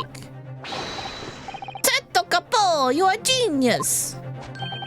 As we say in Italia, it takes a thief to recognize another, eh? And what happened after he announced that he was a detective? He became very annoying. He said you are under investigation. So I took his papers from him and chased him out of the park. It was fantastico! And look at here is the identification. So, you stole it from the man? Yeah, did the coming. He made us very scared. But he was not who he said he was. Indeed, the person described does not appear to have behaved as a true inspector would. However, I believe it would be prudent for these identification papers to be entered into evidence. Huh, but I like them. Let's take a look. Identification of a man claiming to be a detective inspector, confiscated by Mr. de Rousseau and Mr. de Rossi. Now, let us return to the witness's testimony. After I look at it. Metropolitan Police warrant card. A warrant card? Interesting. Well, I suppose we should see what this inspector's identification looks like inside. B. Gregson. Oh, no photo. Yeah, it definitely looks fake, doesn't it? Out of interest, what name is given? Probably just some... I'll please say Hugh Boone. Nope, Gregson! Please just... Probably just something picked out of the air. It's Tobias Gregson. He's took it from Gregson. Wait, what? Scotland Yard insignia. Looks genuine to me. But how? And the department and identification number details are all correct as well. Since when have you known those? Do you mean to say... No, it seems incredible, but yes. I think this is a genuine identification book issued by Scotland Yard. But that's... It's unbelievable. This is the real thing after all? It's the official warrant card issued to him. So either whoever went there, Mr. Vigil, I assume, was either stole it from Gregson or he's the one who killed him.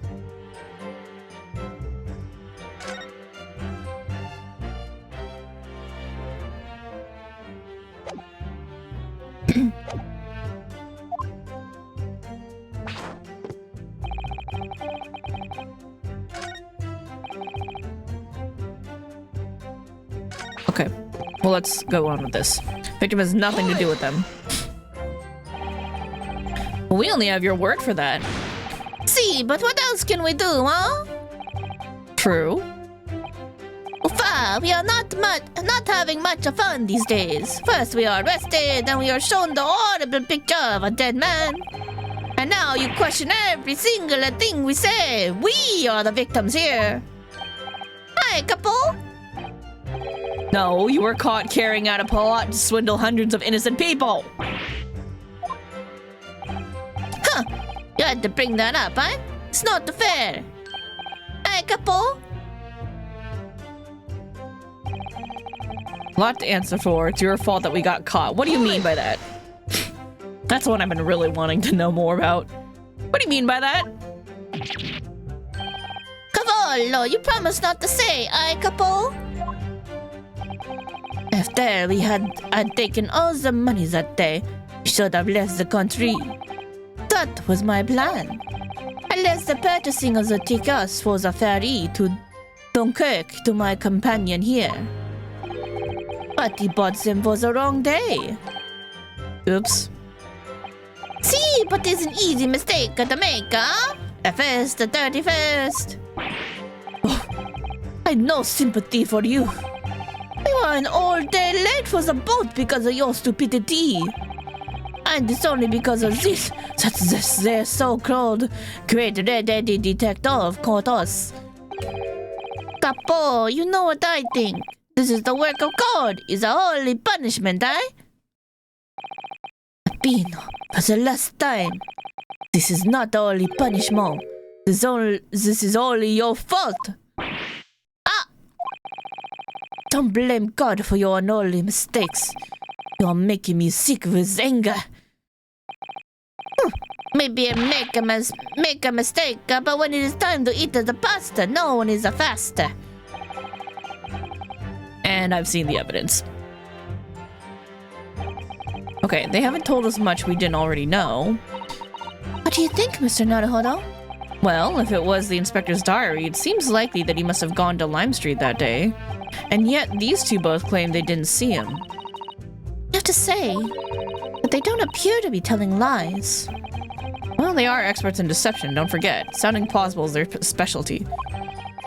They may be lying simply to avoid being implicated in this case as well. Surely if they were truly experts in deception, they wouldn't have been caught. Well, yes, you do have a point there. It seems to me like we need more information. Definitely.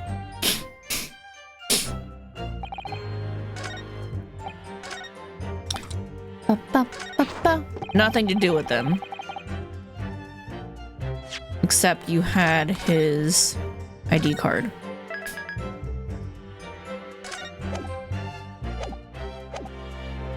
All right.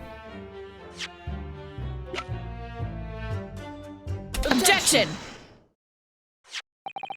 I wonder if I could ask you to examine this identification book very closely. Miss Lestrade? Why, Miss Lestrade? What is your intention here, Counsel?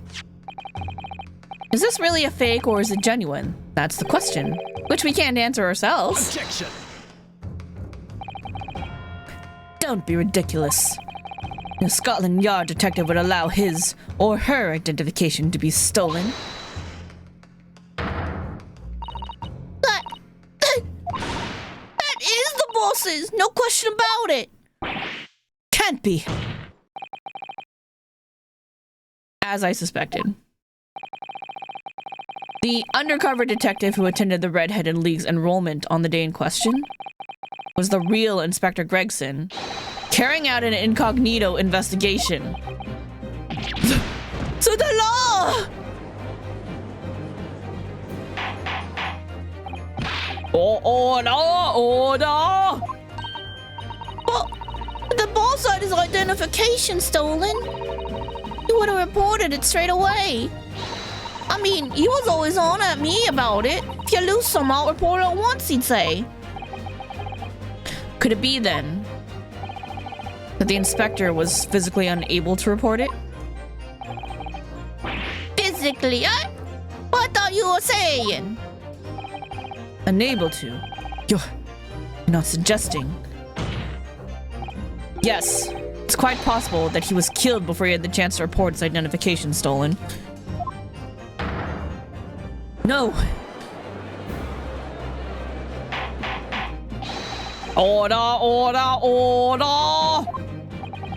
The defense posits that the victim was killed the day before his body was discovered at a different location.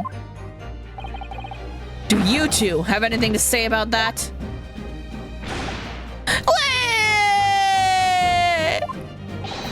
I know nothing.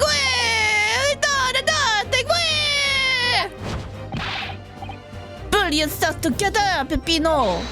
Mon Dieu, can't behave like a little master criminals on that, no?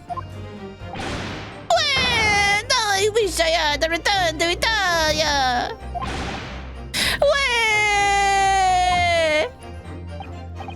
Stop crying, Peppino, please. Otherwise, Loom, stop your whining and start talking. Well, I believe this court will need to hear your story in considerably greater detail. I know nothing. Nothing. But you will tell everything or face the worst possible outcome. You will dry your eyes and testify again about these identification papers and the precise circumstances under which you came by them.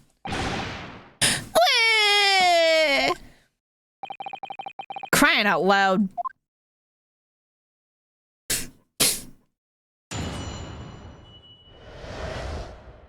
Detective and the identification. The truth is, we took him prisoner and kept him for the night at our secret hideout. Even though I didn't think he was a real detective, I was too scared to let him go that day, just in case. We took the man's identification from him and shot him in the room next to us. There, he might have been a little tussle, but we did him no harm, and the next morning we let him go. He spent the night in a nice room. It was nothing like prison, really. Way! Okay. This is outrageous. You imprisoned the man. Look, at least he didn't. At least they gave him a nice room, supposedly. But no, see, no, it was not like a prison. He was very comfortable and calm and happy. Hey, couple? It was never a part of my plan, I swear it. So you think it was my fault, eh? Just because I got the date of the ferry wrong by one little day. Do not think it was your fault, Peppino. I know it. No. Per favor, couple, it's not fair. You shall have plenty of time for squabbling back at the prison, gentlemen. I don't believe this. How could he have been a real detective? Counsel for the defense proceed with the cross-examination. So on the day before the incident, Gregson spent the night confined in this pair's hideout.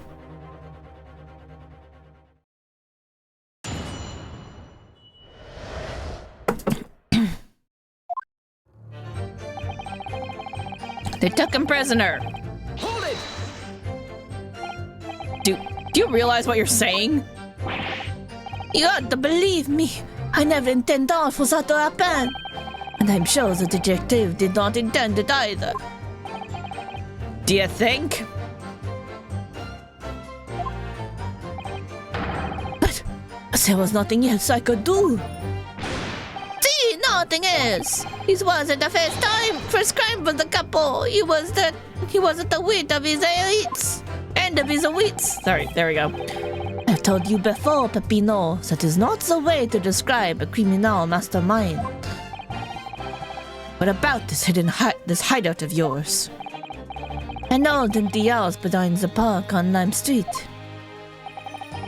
We rented the place for 2 days. It was inspired idea by the couple here. Impulsive idea, I would say. No. Not impulsive, inspired. Aye, couple?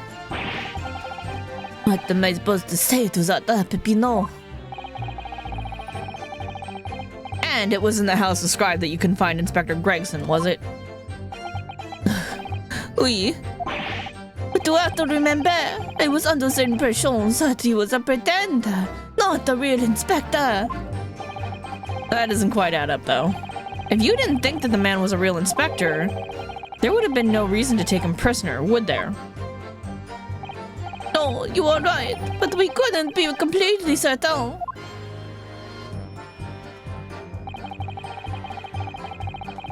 He was too scared to let him go. Too scared? Why? Because why had he come to the park? We didn't know. There was a chance that he had seen through my plan. And if that wasn't the case, he would go straight to the police station to blow the whistle on us. Even if he was just feigning to be an inspector, he was up to no good, huh? Without a doubt. I think most people would agree that it's you two who are up to no good. Well, see, you may be right. Aye, couple? The point is, we were not able to escape from England immediately. That is why we had no choice but to take the man prisoner. What I don't understand is why the inspector felt the need to show you his identification in the first place. See, I asked myself the same question. You were writing down the names and addresses of all the people who we took 5 shillings from that day. I have forgotten what name he said, but the address, it startled me. See, address, Scotland Yard, Homicide Division, he said. He definitely had his ID stolen. That wasn't him. What? He probably didn't like your face, Peppino. Anyway, I was not rude. I just politely asked him why he had said it. And that's when he started to say he was an inspector. Not long afterwards, he took out his identification. What was Inspector Gregson playing at? Tell the court what happened next. You took him back to your hideout, you say? See, we did.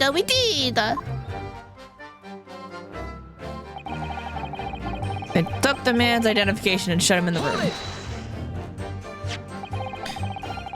That being this identification book here, correct? See, that is the word. What made you believe that it was a forgery? I never seen a real one, of course. But he was so suspicious, this man. Allora, I was thinking it must be a falso. Eh, capo? We? It is just as Peppino said. We weren't convinced it was not genuine. And so together with the hilarious brothers, we took the man captive. All we did was shove him inside a locked room. Then we made the preparations to transport all of the money. And for a penny, in for a pound. Might have been a little tussle, but they didn't hurt him. What do you mean by a little tussle, exactly? Oh, it was nothing. Just on my nose, Zodon. The first inspector, he was a real piece of the work, eh, capo? What happened? It was a disaster. We give him a nice room, and what does he do, huh? In the middle of the night, he tries to escape through the ventilator. You blame him? We chased him, bien sûr, and we caught him again. Can you blame us? Wait, you didn't shoot the man in your haste, did you? Who do you think we are? Of course not. Simply caught hold of him again and took him back to his room.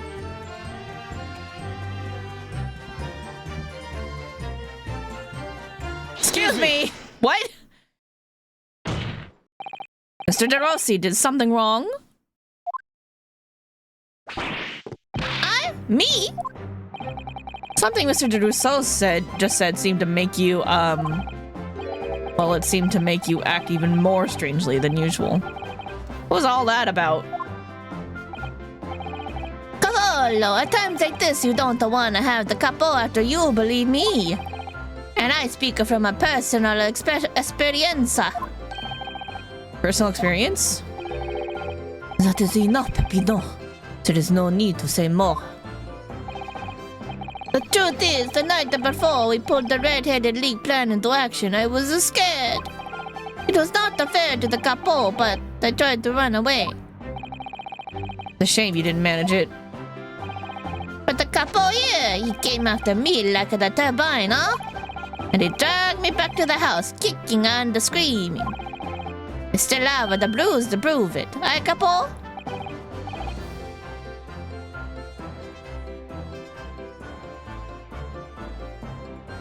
Oh shit. Bruises? Bruises. What if the neck? Do you remember Gossip had the, he had the bruising around his neck like he'd been hanged or strangled or something like that. What if it was like with a lasso or something that he used to catch the man, and it was...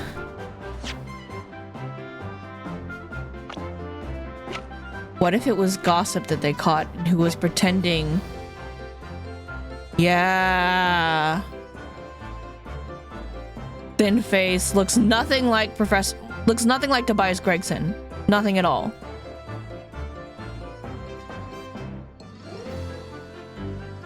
Stole the identification off of him and then went to go try to get the money. And obviously he's too fucking stupid to know not to write Scotland Yard Homicide Division as your address. He was just copying out of the ID to make it match.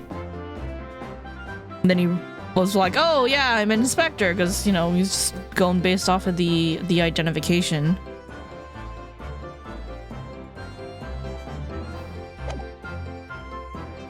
Bruises, you say? You wanna see, You wanna see my fantastical bruises? Yeah, it's on his neck, exactly. That's enough now, Peppino. No one wants to look at any part of you.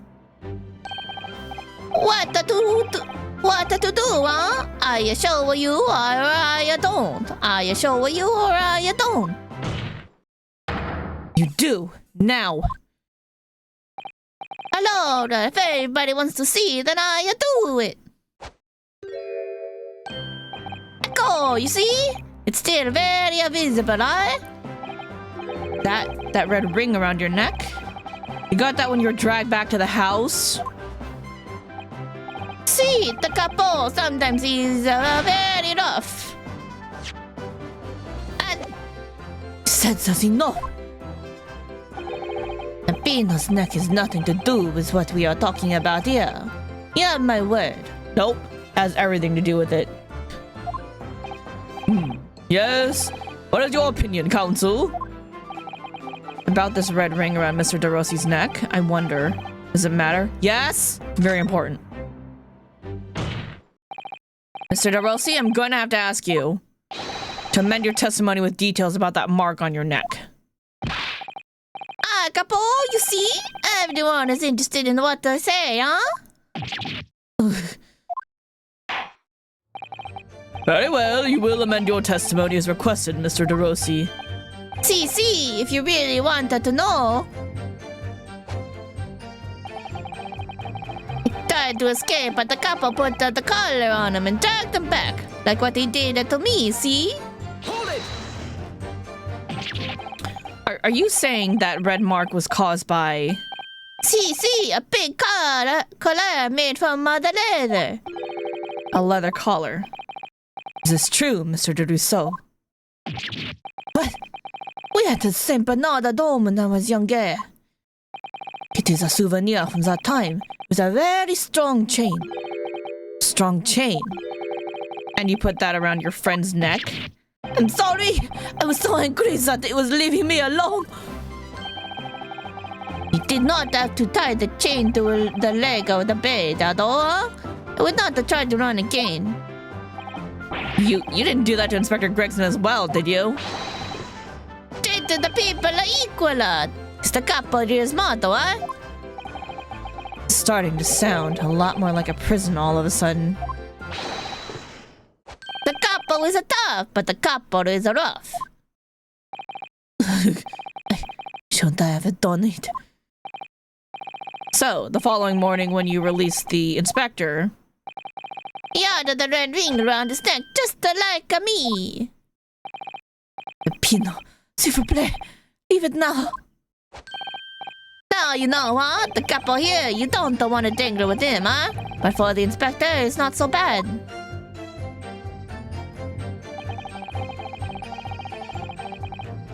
How do I present people? Spend a night in a nice room. You took away the man's freedom. How uncomfortable you make it sound. You were still holding him prisoner. If you say it that, then I say it is. There is something that takes away our freedom too. The lack of money. So we are the prisoners as well, huh? All of us. The money, the freedom. This is the truth. It makes me mad, and it makes me sad. What can we do? Well... If you feel so disenfranchised, take money to court. Though it'll cost you, of course. But there you have it. You see? That is why we need the Red-Headed League to fight for justice. Huh. Perhaps he has a point. No, Mr. Naruhodo. All we did was to give the man a comfortable place to sleep for the night. You said it was a prison, huh? Huh? Huh, perhaps he has a point again. No, again, Mr. Naruhodo. You should have heard my snoring. My dad! If anyone was disturbed, it was us. Not much to go on, really. Their testimony does make me wonder, you know. About this pocket watch belonging to the inspector, I mean. Ah, yes, the one he treasured so much, apparently. He was confined but not restrained, as the witnesses are implying. He would still have been able to wind his watch. That's very true, yes. So did Inspector Gregson actually die when he was being held captive by these redheads? No.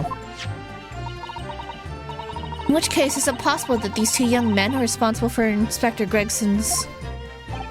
To be honest, I find that hard to believe. Perhaps we should try to find out exactly what happened. Very wise, Mr. Naruhodo, yes.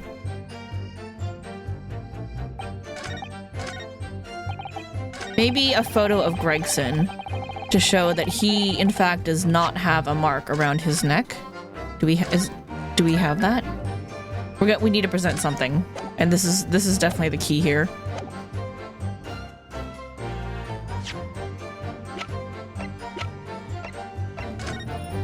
Good.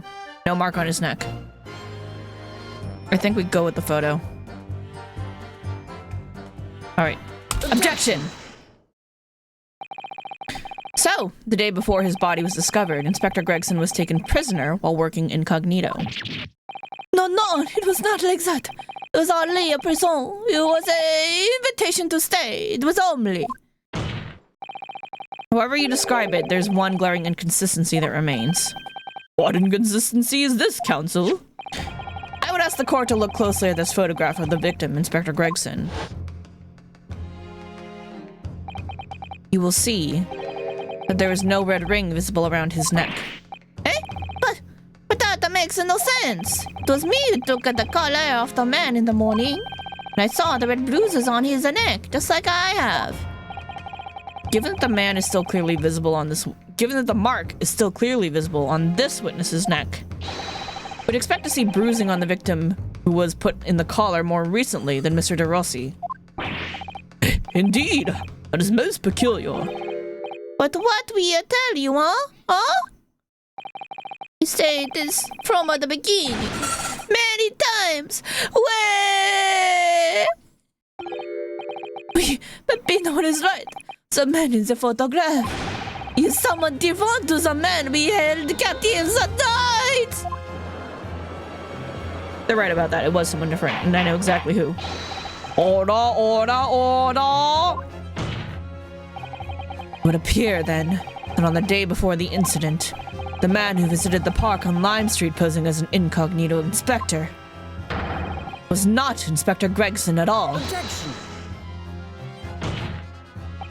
If that's true, however, how do you explain the inspector's identification? This is a genuine identification book issued by Scotland Yard.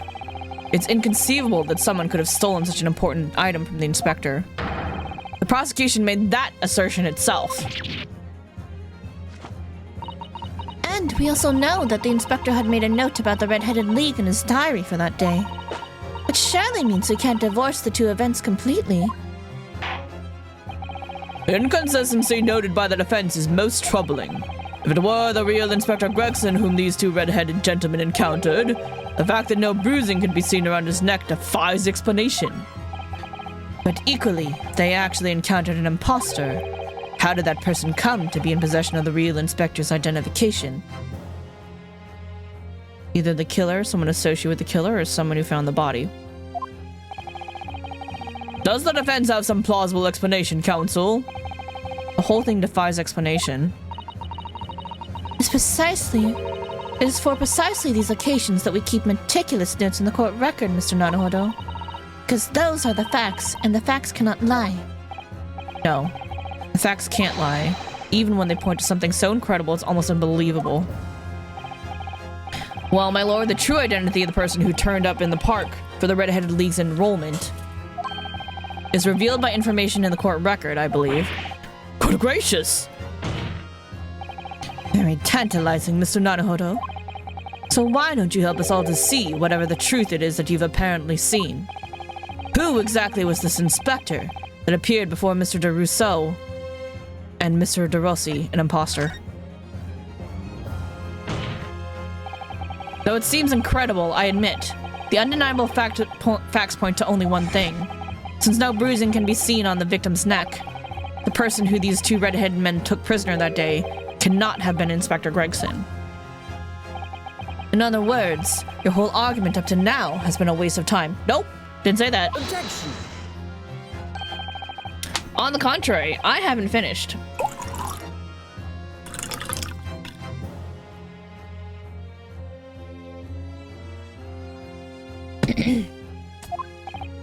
What?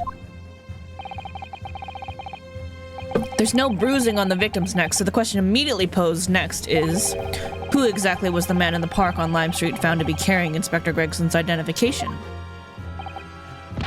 See, that's right. We tell the same story every time. Wherever this man was, the capo dragged him from a pillar to post. Oh, drag him. Not drugged. Sorry. Very different. Dragged him from a pillar to a post with a dog collar. Mon Dieu, Peppino, was not so harsh as you say, huh? So who was that the false inspector, eh? Who was he? Clearly, the defense has an idea about that. About the true identity of the man these two imprisoned that night. I must ask the counsel for the defense to elaborate post-haste. Who did the witnesses encounter in the park posing as Inspector Gregson? Gossip. Take that! Goodness me, isn't that? One of the witnesses who was in the stand in this very courtroom earlier today. A nameless man whose only occupation appears to be peddling hearsay to passerbys. Objection! What on earth would a street seller be doing with the police inspector's identification papers? That's what we need to find out, Kazuma. Witnesses! Is this the man or not?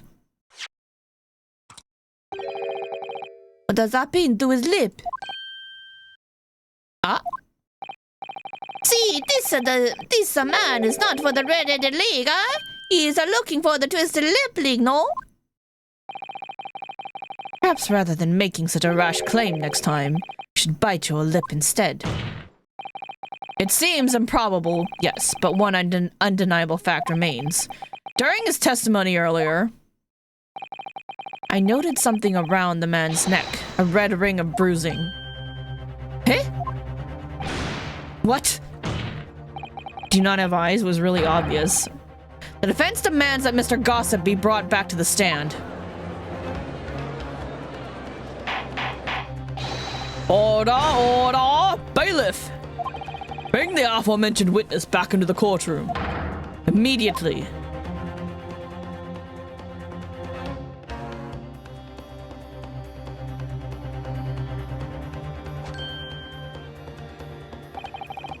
Hell, I never! An undeniable ring of bruising indeed, and identical to that of the witness beside him. Now what's going on here, eh? I've always had this, me. It's a birthmark, innit? A birthmark, you say? I assume the reason you've been recalled to the stand has been explained to you. Oh, some more about an inspector again. But I'm telling you, you got it all wrong as usual. You're denying all knowledge of it? Well, of course I am. Are you trying to kill me with all this nonsense, eh? Well, at least you'll have more stories to peddle back on Fresno Street, won't you? Now, we're going to need you to testify again. And you, Mr. de Rousseau and Mr. de Rossi, I'm sure you'll cooperate, won't you? Do we have any choice? We are in big trouble, eh, couple? It's quite enough dilatory chatter. Proceed with the testimony.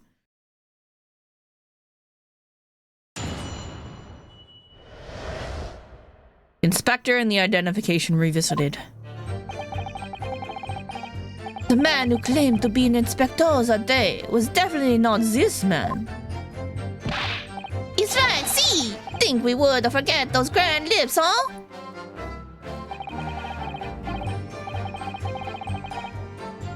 I never leave Fresno Street, alright? I've no interest in any red-headed league. Hold up.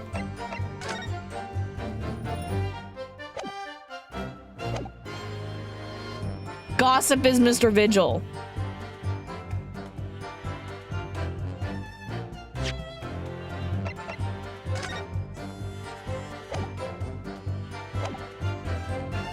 The hair and the eyebrows are the same.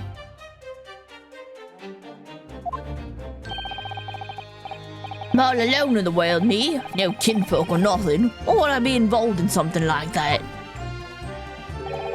Just look at me, eh? Doesn't look like I could carry off a disguise with a face like this.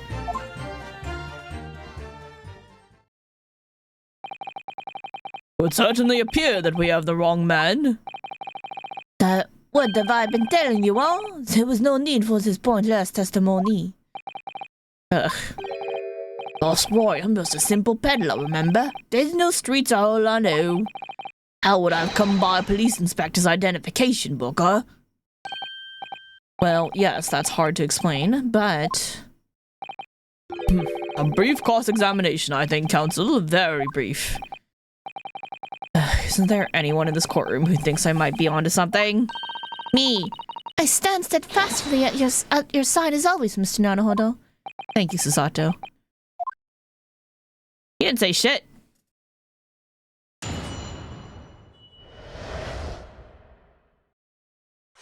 Alright, we saving. We saving.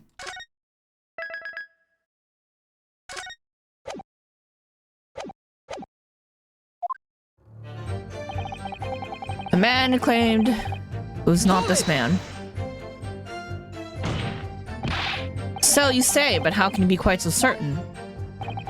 There is no need to add your hands on the death, monsieur. Surely the reasons obvious, no? Because I have never before seen lips like this.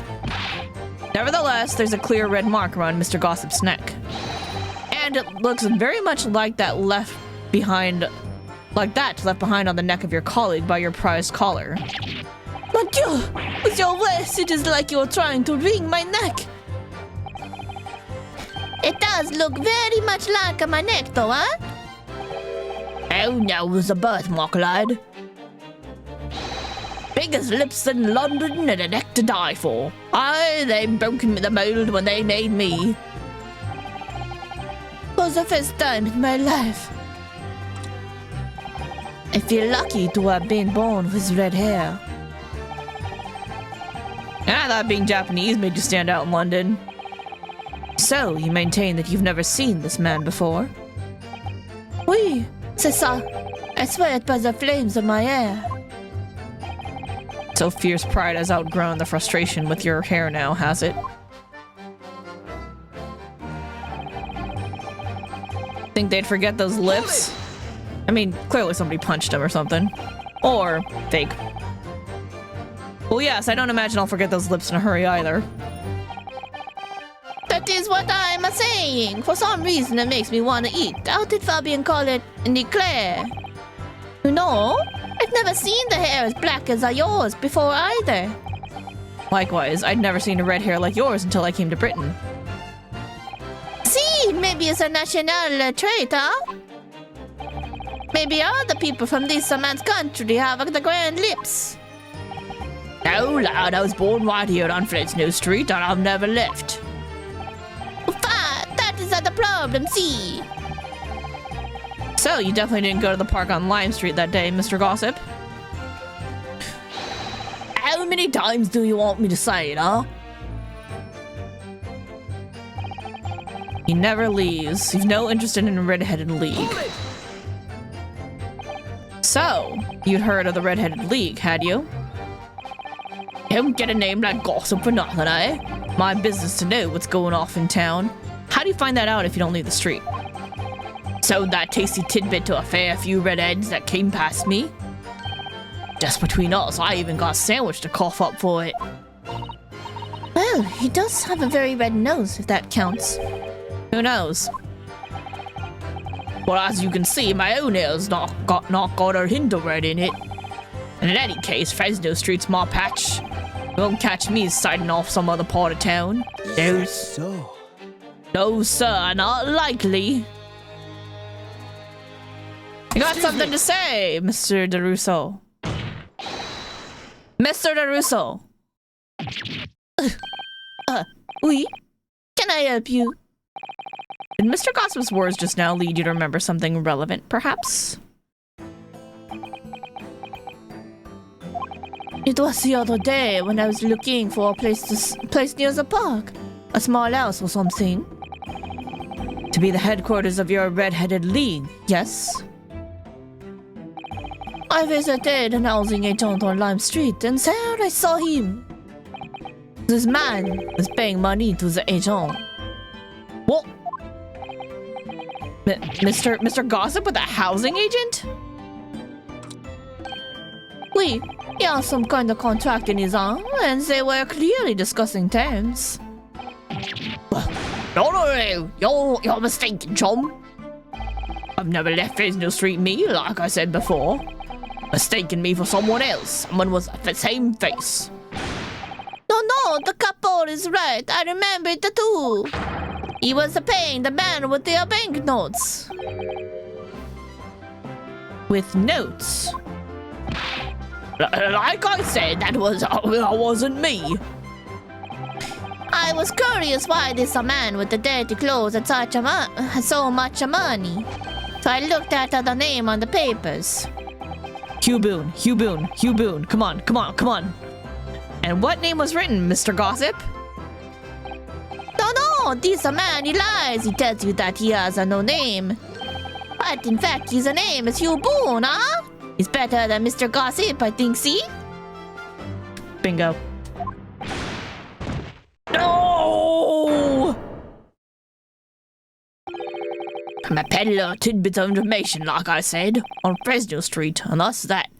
And you're the owner of the flat where we found the body. I don't much like folk talking about my personal life.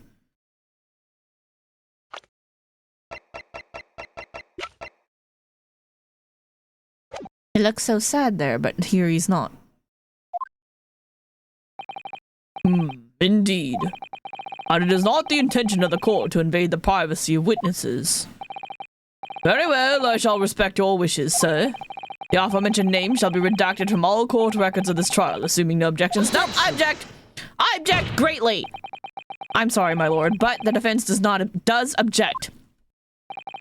Because the name just mentioned has a very deep significance to this case.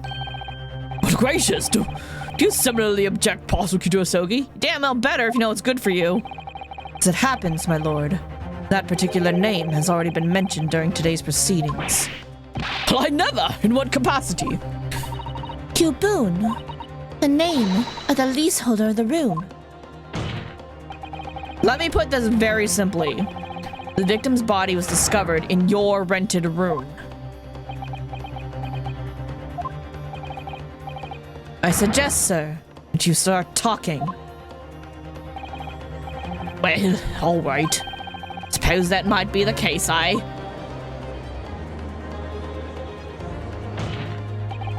So, your real name is Hugh Boone? No, it's actually... His real name is Daily Vigil. Hell, just between us. I don't like to blow me own trumpet, but there's no finer peddler of tidbits in town. So I happen to be able to afford a grubby little room in a fallen down backstreet townhouse. Do? And once every 6 months I go and pay the rental agent on Lime Street. I remember it now. There were 2 vulgar redheads in there last time. Oi! Either of us is a vulgar, it's not a me. Think again, Peppino. Why didn't you bring this up before? It's like I told you already. I don't like talking about my personal life. I'm a tidbit peddler as far as everyone else is concerned. No fuss. We will update your testimony to include this most surprising revelation, Mr. Boone. I must. So, the leaseholder Scotland Yard has been looking for since the body was discovered. Has been here under our noses all along. I'd rent the room where that fellow was found is true, for what difference it makes. Hold it! So, you live in that room, presumably, do you? No, I don't live there. What do you think? There's no bed, is there? Just a desk. Then, why would you want to rent it? Well, I don't think I should have to say, really. And how about the notice board in there? Which was covered from top to bottom in confidential documents only the police should have had access to.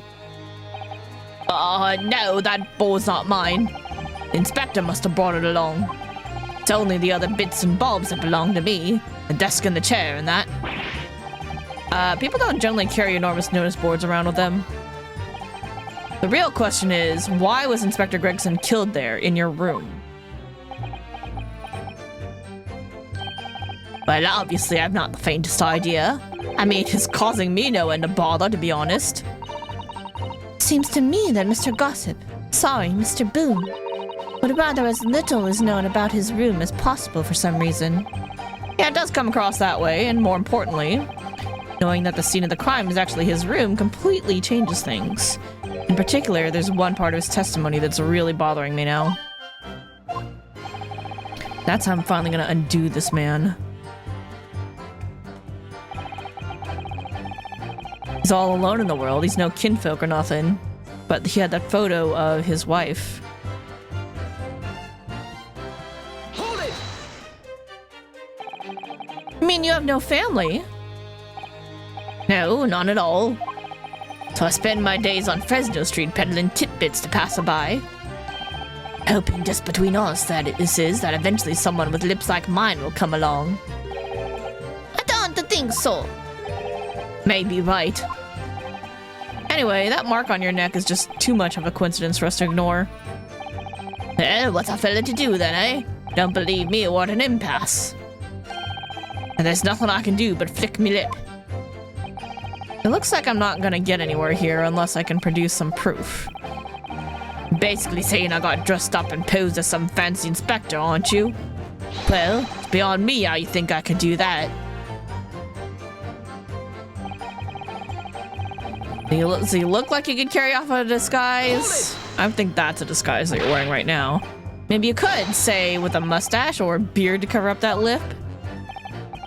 Aye, perhaps. If I was gonna stick some fake facial hair on to cover up this fine specimen. I'd end up looking like his lordship over there, wouldn't I? Pardon? I assure you my lips are entirely unremarkable. And I would ask you not to cast such scrutinizing looks in my direction, counsel. Sorry, my lord. My imagination got the better of me there. Well, Inspector Gregson did wear a mustache, of course. Right, he did. So perhaps he was hiding something himself. You can barely have hidden a crumb in a mustache of that size. And anyways, the detective we spoke with had no facial hair at all.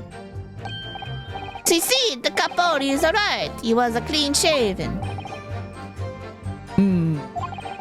Certainly seems beyond the realms of possibility that this witness could have disguised himself as the victim. Aye, it does when it is. Alright, that's the extent of their testimony, is it? What's your feeling, Mr. Naruhodo? Well, what Mr. Boone says is undeniable. It would be all but impossible to hide those lips with any form of a disguise. Unless they are the disguise. Perhaps yes, but nevertheless the mark around his neck is equally undeniable. And it's identical to the one that Mr. DeRossi suffered. Yeah, that's true. But why does this whole disguise idea just keep playing on my mind?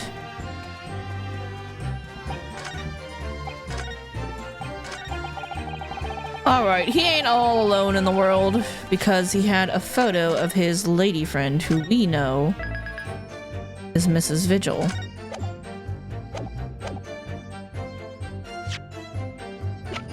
Nope, it's right there. Alright, here we go. Objection!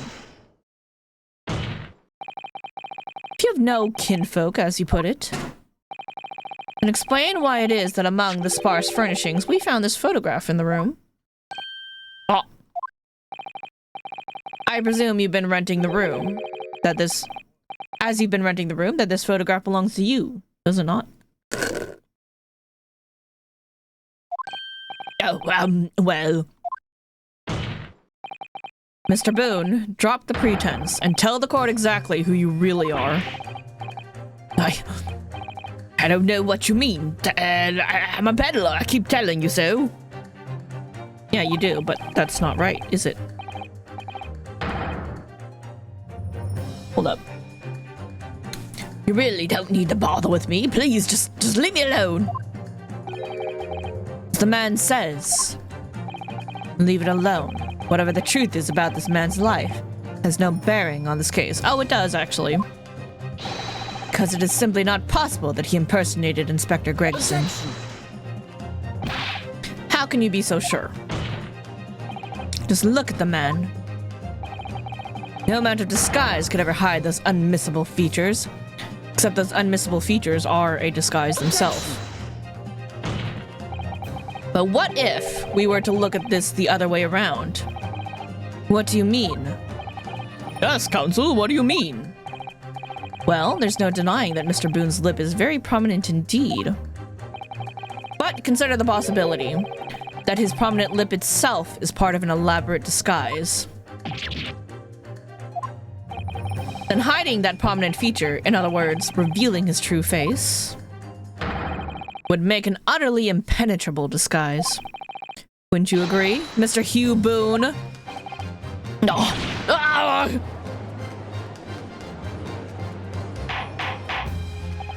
Good. Witness, are you still hiding the truth from this court?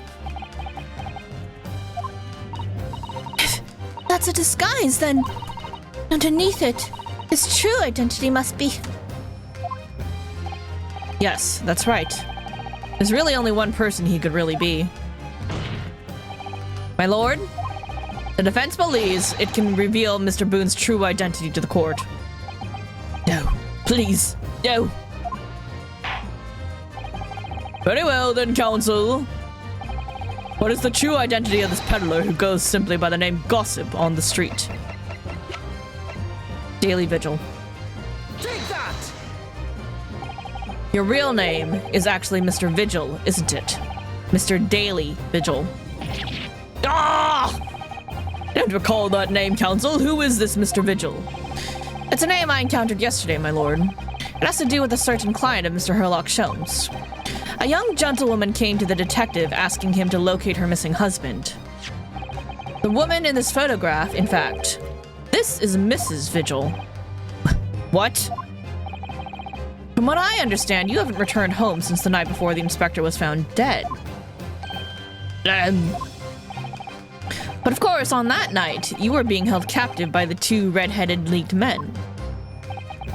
And last night, you were put up by the prosecution service in preparation for testifying in this trial. Because we'd been led to believe that you, Miss Venus and Mr. Sandwich, were all homeless. Being important witnesses in this case, we needed to know where we could find you, of course. And that explains why you've not only been unable to return home, but also unable to contact your wife, who's been beside herself with worry waiting for you at the Vigil residence. Now, just you hold on a minute. I don't have the first idea. What I'm talking about? Really? It's a simple enough matter to confirm my suspicions. All we have to do is pull off that disguise. No, please. Bailiff, bring soap, a sponge, and a washbowl at once. Mr. DeRusso and Mr. DeRossi, you will restrain the witness. Oui, my lord. Si, my lord. Damn, they're helping us. Nice. Whoa! No! Stop! Get off, please! Don't!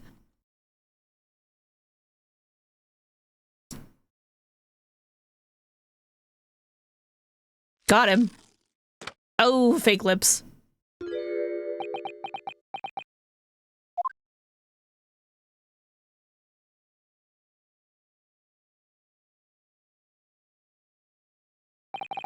Well, we are now seeing your true features, I presume. Lift your head, sir, so the court can see your face.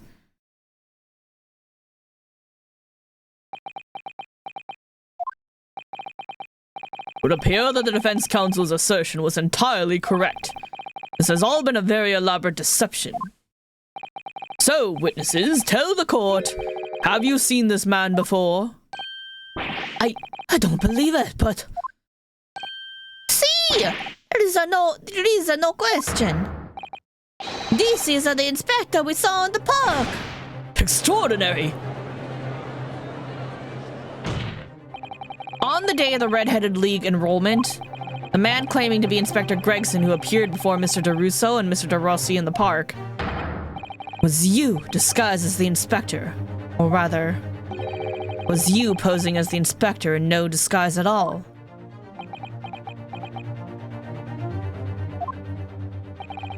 Mr. Vigil was formerly employed as the chief warder at Barclay Prison. Chief warder? And your career had promise. Why, you could be quite possibly become the future governor of the prison. What on earth have you been doing peddling tittle-tattle on Fresno Street? Well, it's been 10 years since Mr. Vigil worked at the prison. 10 years.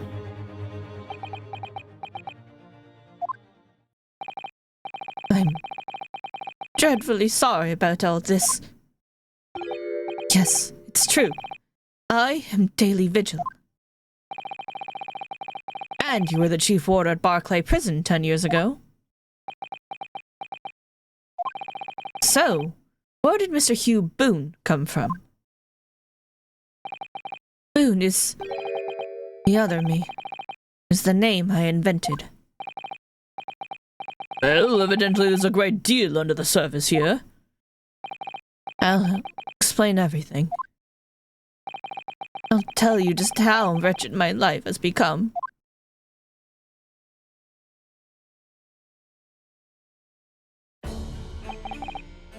As you say, it was 10 years ago now that my employment at as Barclay's chief warder came to an end.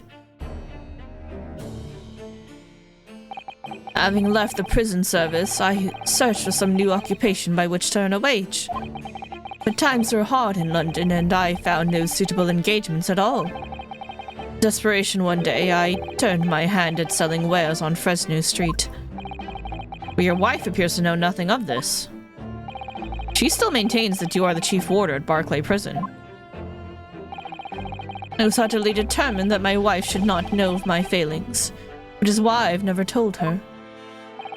I opened an account at the bank under the name of Hugh Boone, and I rented the cheapest room I could find on Fresno Street, the scene of the very crime we're investigating. Yes, that's right. A place from which I could emerge every morning at 8 as a squalid peddler, and transform myself back every evening at 5 into a well-dressed man about town before returning home. That quickly became my daily routine.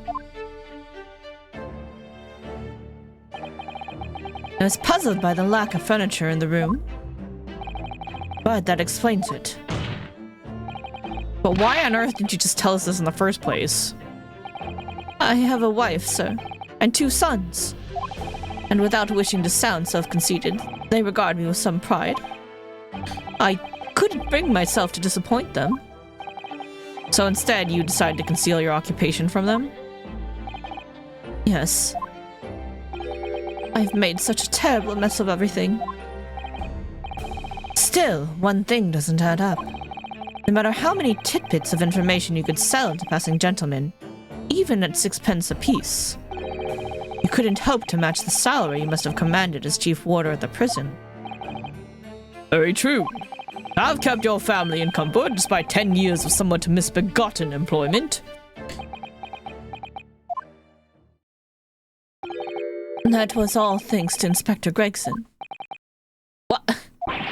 Inspector Gregson? What on earth?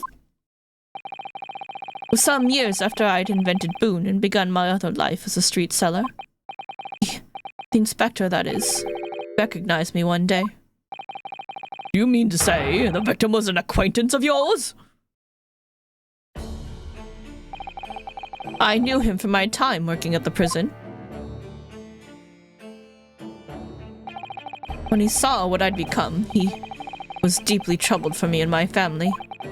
And from that day forward, he visited me on Fresno Street with increasing regularity. Then one day, he asked me if I would carry out a secret assignment for him. A secret? What was it? They were working together to cover the truth about the Reaper? I was to impersonate the inspector. What? Impersonate him? We always met in that little room so the inspector could brief me. Visit Orxie's tomorrow and take a statement from the proprietress. There's always something along those lines. Surveillance work, interviewing people. On those occasions, he would lend me his identification so people would believe who I was. My instructions were to make an impression, to let people know that the Inspector Gregson had been at work. And for those services, he compensated me financially. Scotland Yard Inspector willingly relinquished his identification into your care with intent to deceive? That, as I'm sure I need not point out, is a very serious criminal offense. But why? What's the point of you impersonating him? I truthfully do not know. All I can say is that the inspector warned me on numerous occasions.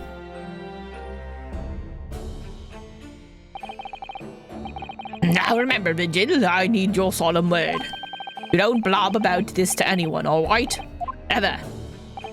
Even if, well, I end up a croaker.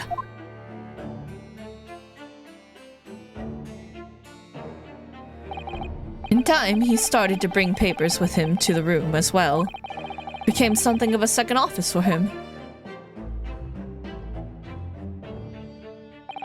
So, in fact, the person who declared himself to be Inspector Gregson at the park on Lime Street was really... Yes, it was me, acting on the inspector's orders. As usual, I removed my boon disguise, and then went as instructed to the park, armed with the inspector's identification book. It never occurred to me that the bruise on my neck might give me away.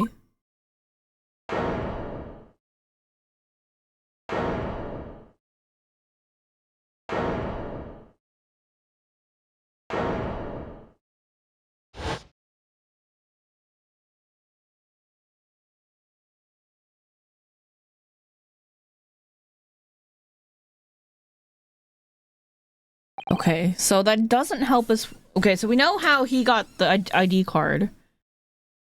That doesn't help us with who killed him. So where was the inspector?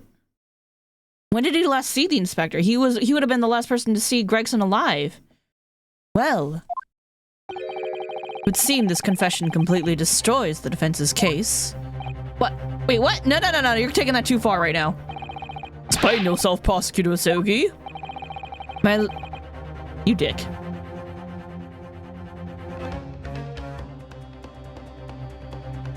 My learned friend's assertion was as follows. The victim was killed at another location on the day before his corpse was discovered. And at the hands of these two red-headed leaguemen when they imprisoned the inspector. But no, that can't be. After all, it wasn't the inspector who went to the park that day. It was me. Oh, goodness. Finally, we have clarity. We had nothing to do with the murders, Inspector. Merci, Monsieur de la Défense, for proving it. What? Ah! Y'all getting too carried away again. Rein it back in a little bit. Order, order, order! Indeed, it would appear that we have reached a de facto conclusion of sorts. These witnesses had no involvement in the murder of the victim. No, you can't say that necessarily. As proven somewhat ironically by the defense. Ugh. I hereby call an end to the cross-examination. Hold it!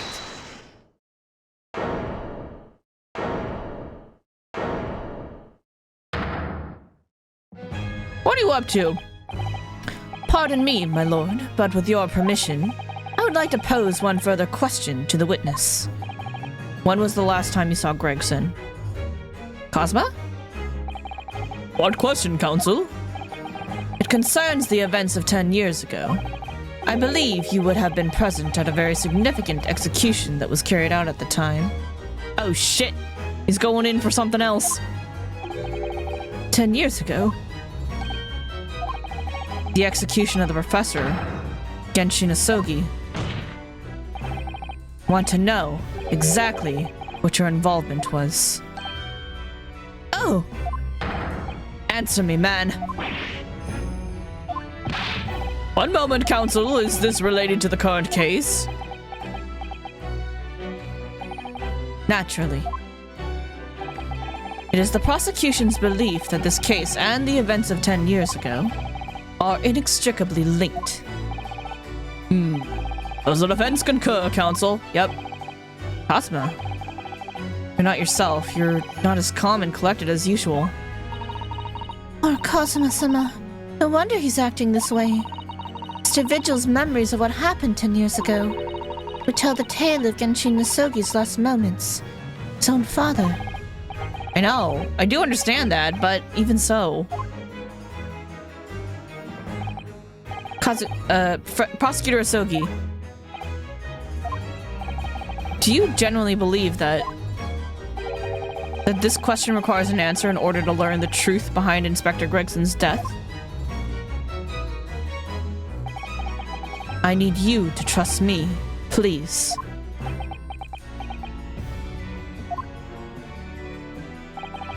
Very well. And the defense has no objection. I see. In that case, you will answer the question, witness. The truth is, I remember very little of that time. Forgotten? Hold up. Hold up. Before we continue, before we go down this rabbit hole, quick break. I need to go to the bathroom. Baby.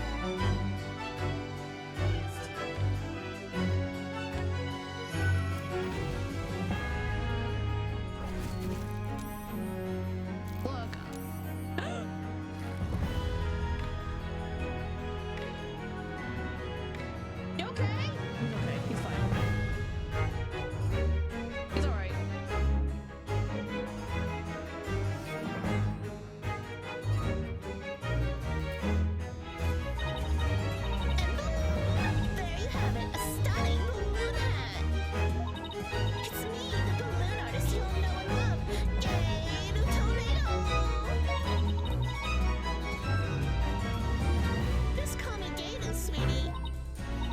1, 2. This is exactly Dr. Lumon's type of character. What a way to capture your audience's attention! I dare say I can't take my eyes off those balloons. Judge, can we talk about which balloons you're referring to?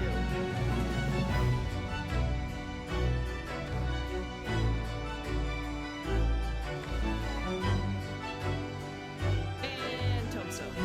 Book! Book? Map? Book. Tombstone!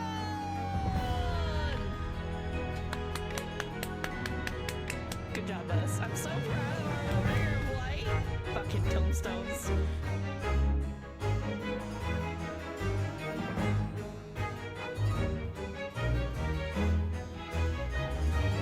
Hey, guys. Chat room. I want to point something out to you once we get out of this fight. I'm gonna point something out to you guys so you'll never be able to unsee it. You see these trees I'm standing? Sorry, I just realized that during the breaks I've been forgetting to pause the music, so that kind of conflicts with watching the clips. My bad. It's okay. It's okay. It's alright. It's alright. We're back. Let's continue. Forgotten? I'm sorry to say, yes. As I said, I resigned from my role at the prison 10 years ago. But for some peculiar reason, my memory of the events leading up to that moment is extremely hazy. Interesting. Drugs somehow, perhaps? Does that not strike you as strange, Mr. Naruhodo? Sorry? Well, 10 years is a long time. But have forgotten the reason why he left such an important job? Yeah, you're right. And not only that, Mr. Vigil's claim contradicts what we already know.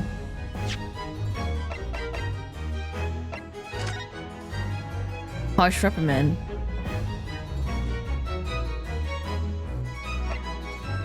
Aiding and abetting escape from the prison of convict. The professor just prior to his execution.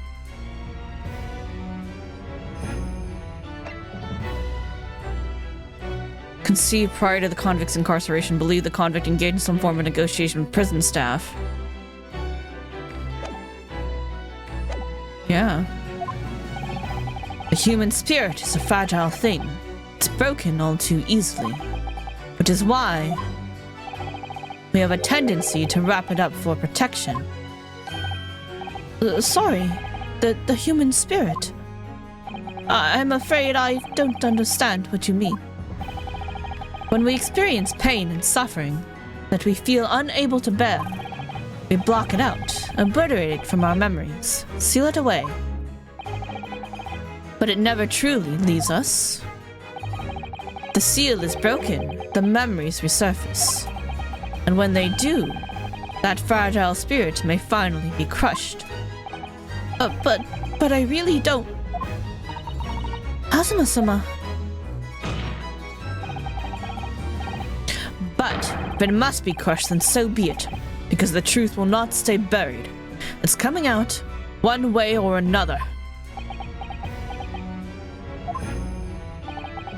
Right. Now I understand. It's clear what his intentions are. He means to expose the truth at any cost. Perhaps if I pointed out the contradiction in what Mr. Vigil claimed earlier, it might cause some crucial memories to return to him. But should I? Should I present the evidence or not? Oh, shit.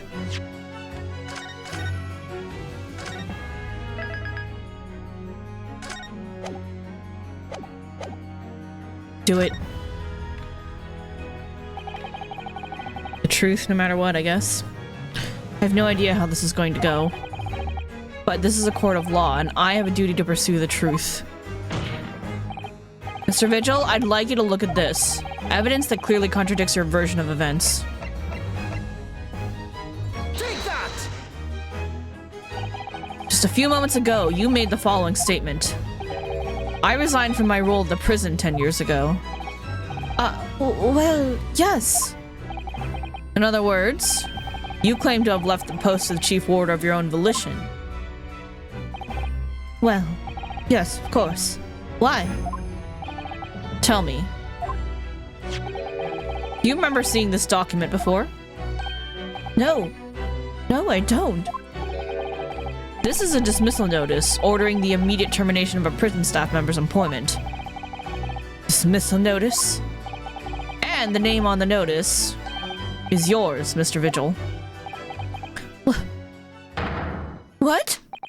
It's mine? So, you didn't resign from the prison service at all. For some reason, you were dismissed as chief warder from Barclay.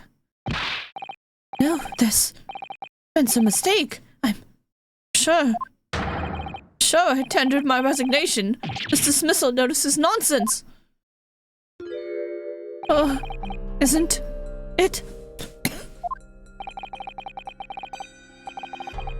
If you were forcibly dismissed, there must have been a very good reason. Clearly, you did something. Mr. Vigil, it's time to break the seal and have you remember.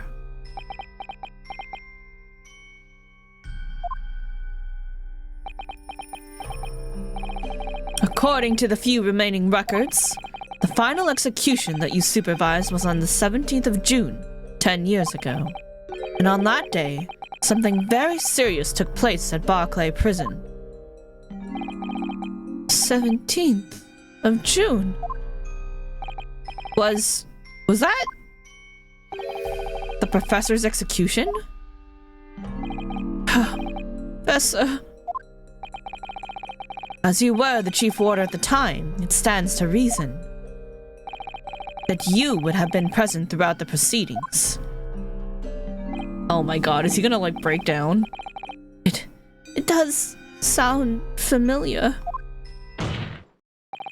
And yet, that execution never took place. The convict, ostensibly executed earlier that day, later re-emerged from his grave. The convict came back to life. The cemetery in the middle of the night, yeah. There was a witness. However, the witness claims that a moment after he saw the convict clambering out of his grave, a gunshot rang out from over his shoulder, and the bullet pierced the professor's chest, killing him instantly.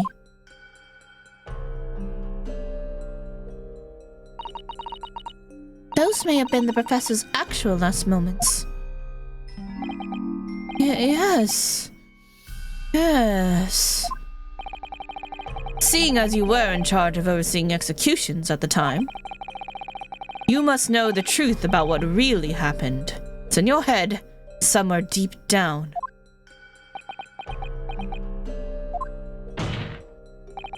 Well, Chief Warder Daily Vigil, no, there were memories in your head that can explain what happened on the 17th June, 10 years ago.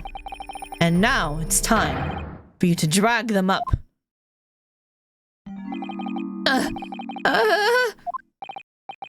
Mr. Vigil?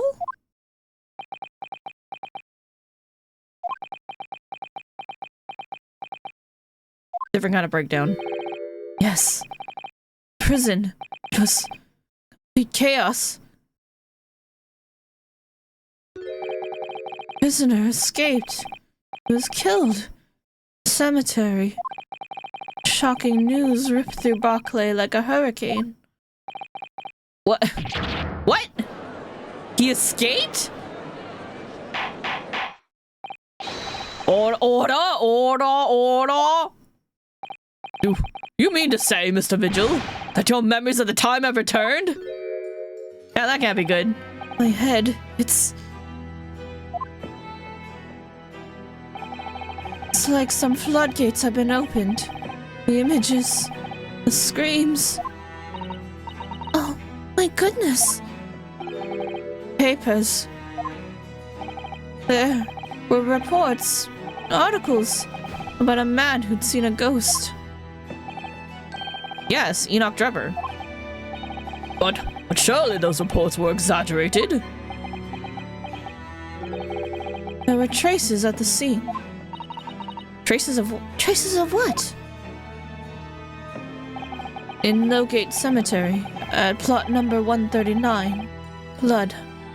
Lots of blood. That's where the man was buried, of course. Obviously, something terrible had happened there. Depths of conspiracy and depravity from which this tale is emerging are quite staggering. I've reviewed the police reports from that time extensively. Thorough investigation was conducted by Scotland Yard to ascertain how the convict managed to escape in the first place. And the conclusion reached by the investigating team was that a member of the prison staff must have been involved. Are you suggesting that a prison warder abetted the man's bid for freedom? Yes, and I was suspected of doing it. Of using that mass murderer's execution as a way to help him escape. You did what? Yeah, we already knew that was the accusation. I remember now. The horror of it is all coming back to me. One evening, a few days after the execution, some detectives came to the prison. I was called to the governor's office at the top of the watchtower.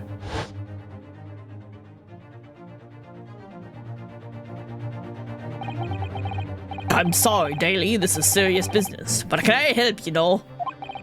As Chief Warder, you are responsible for overseeing the execution of all, eh? Well, it seems the fellas at Scotland Yard want to have a few wee words with you about it. You'd better pack your things, laddie. You're to attend in person.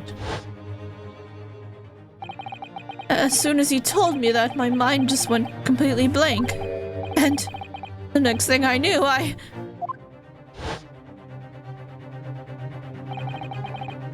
Professor, the most hated killer in our country's history. And I let him escape. I'm finished. My life is over. You jump out the window?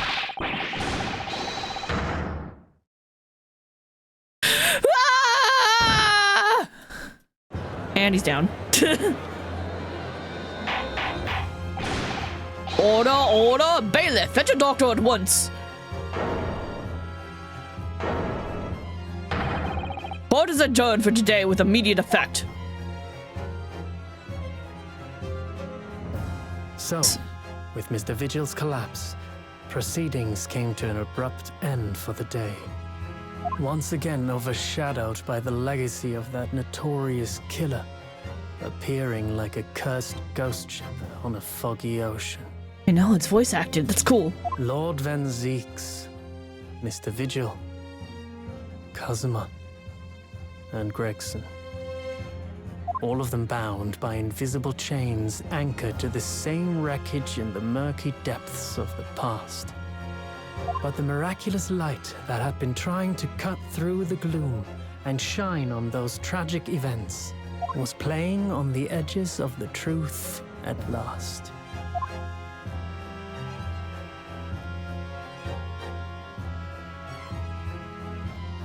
Holy heck, that was good. I'm glad we kept going. That was really good.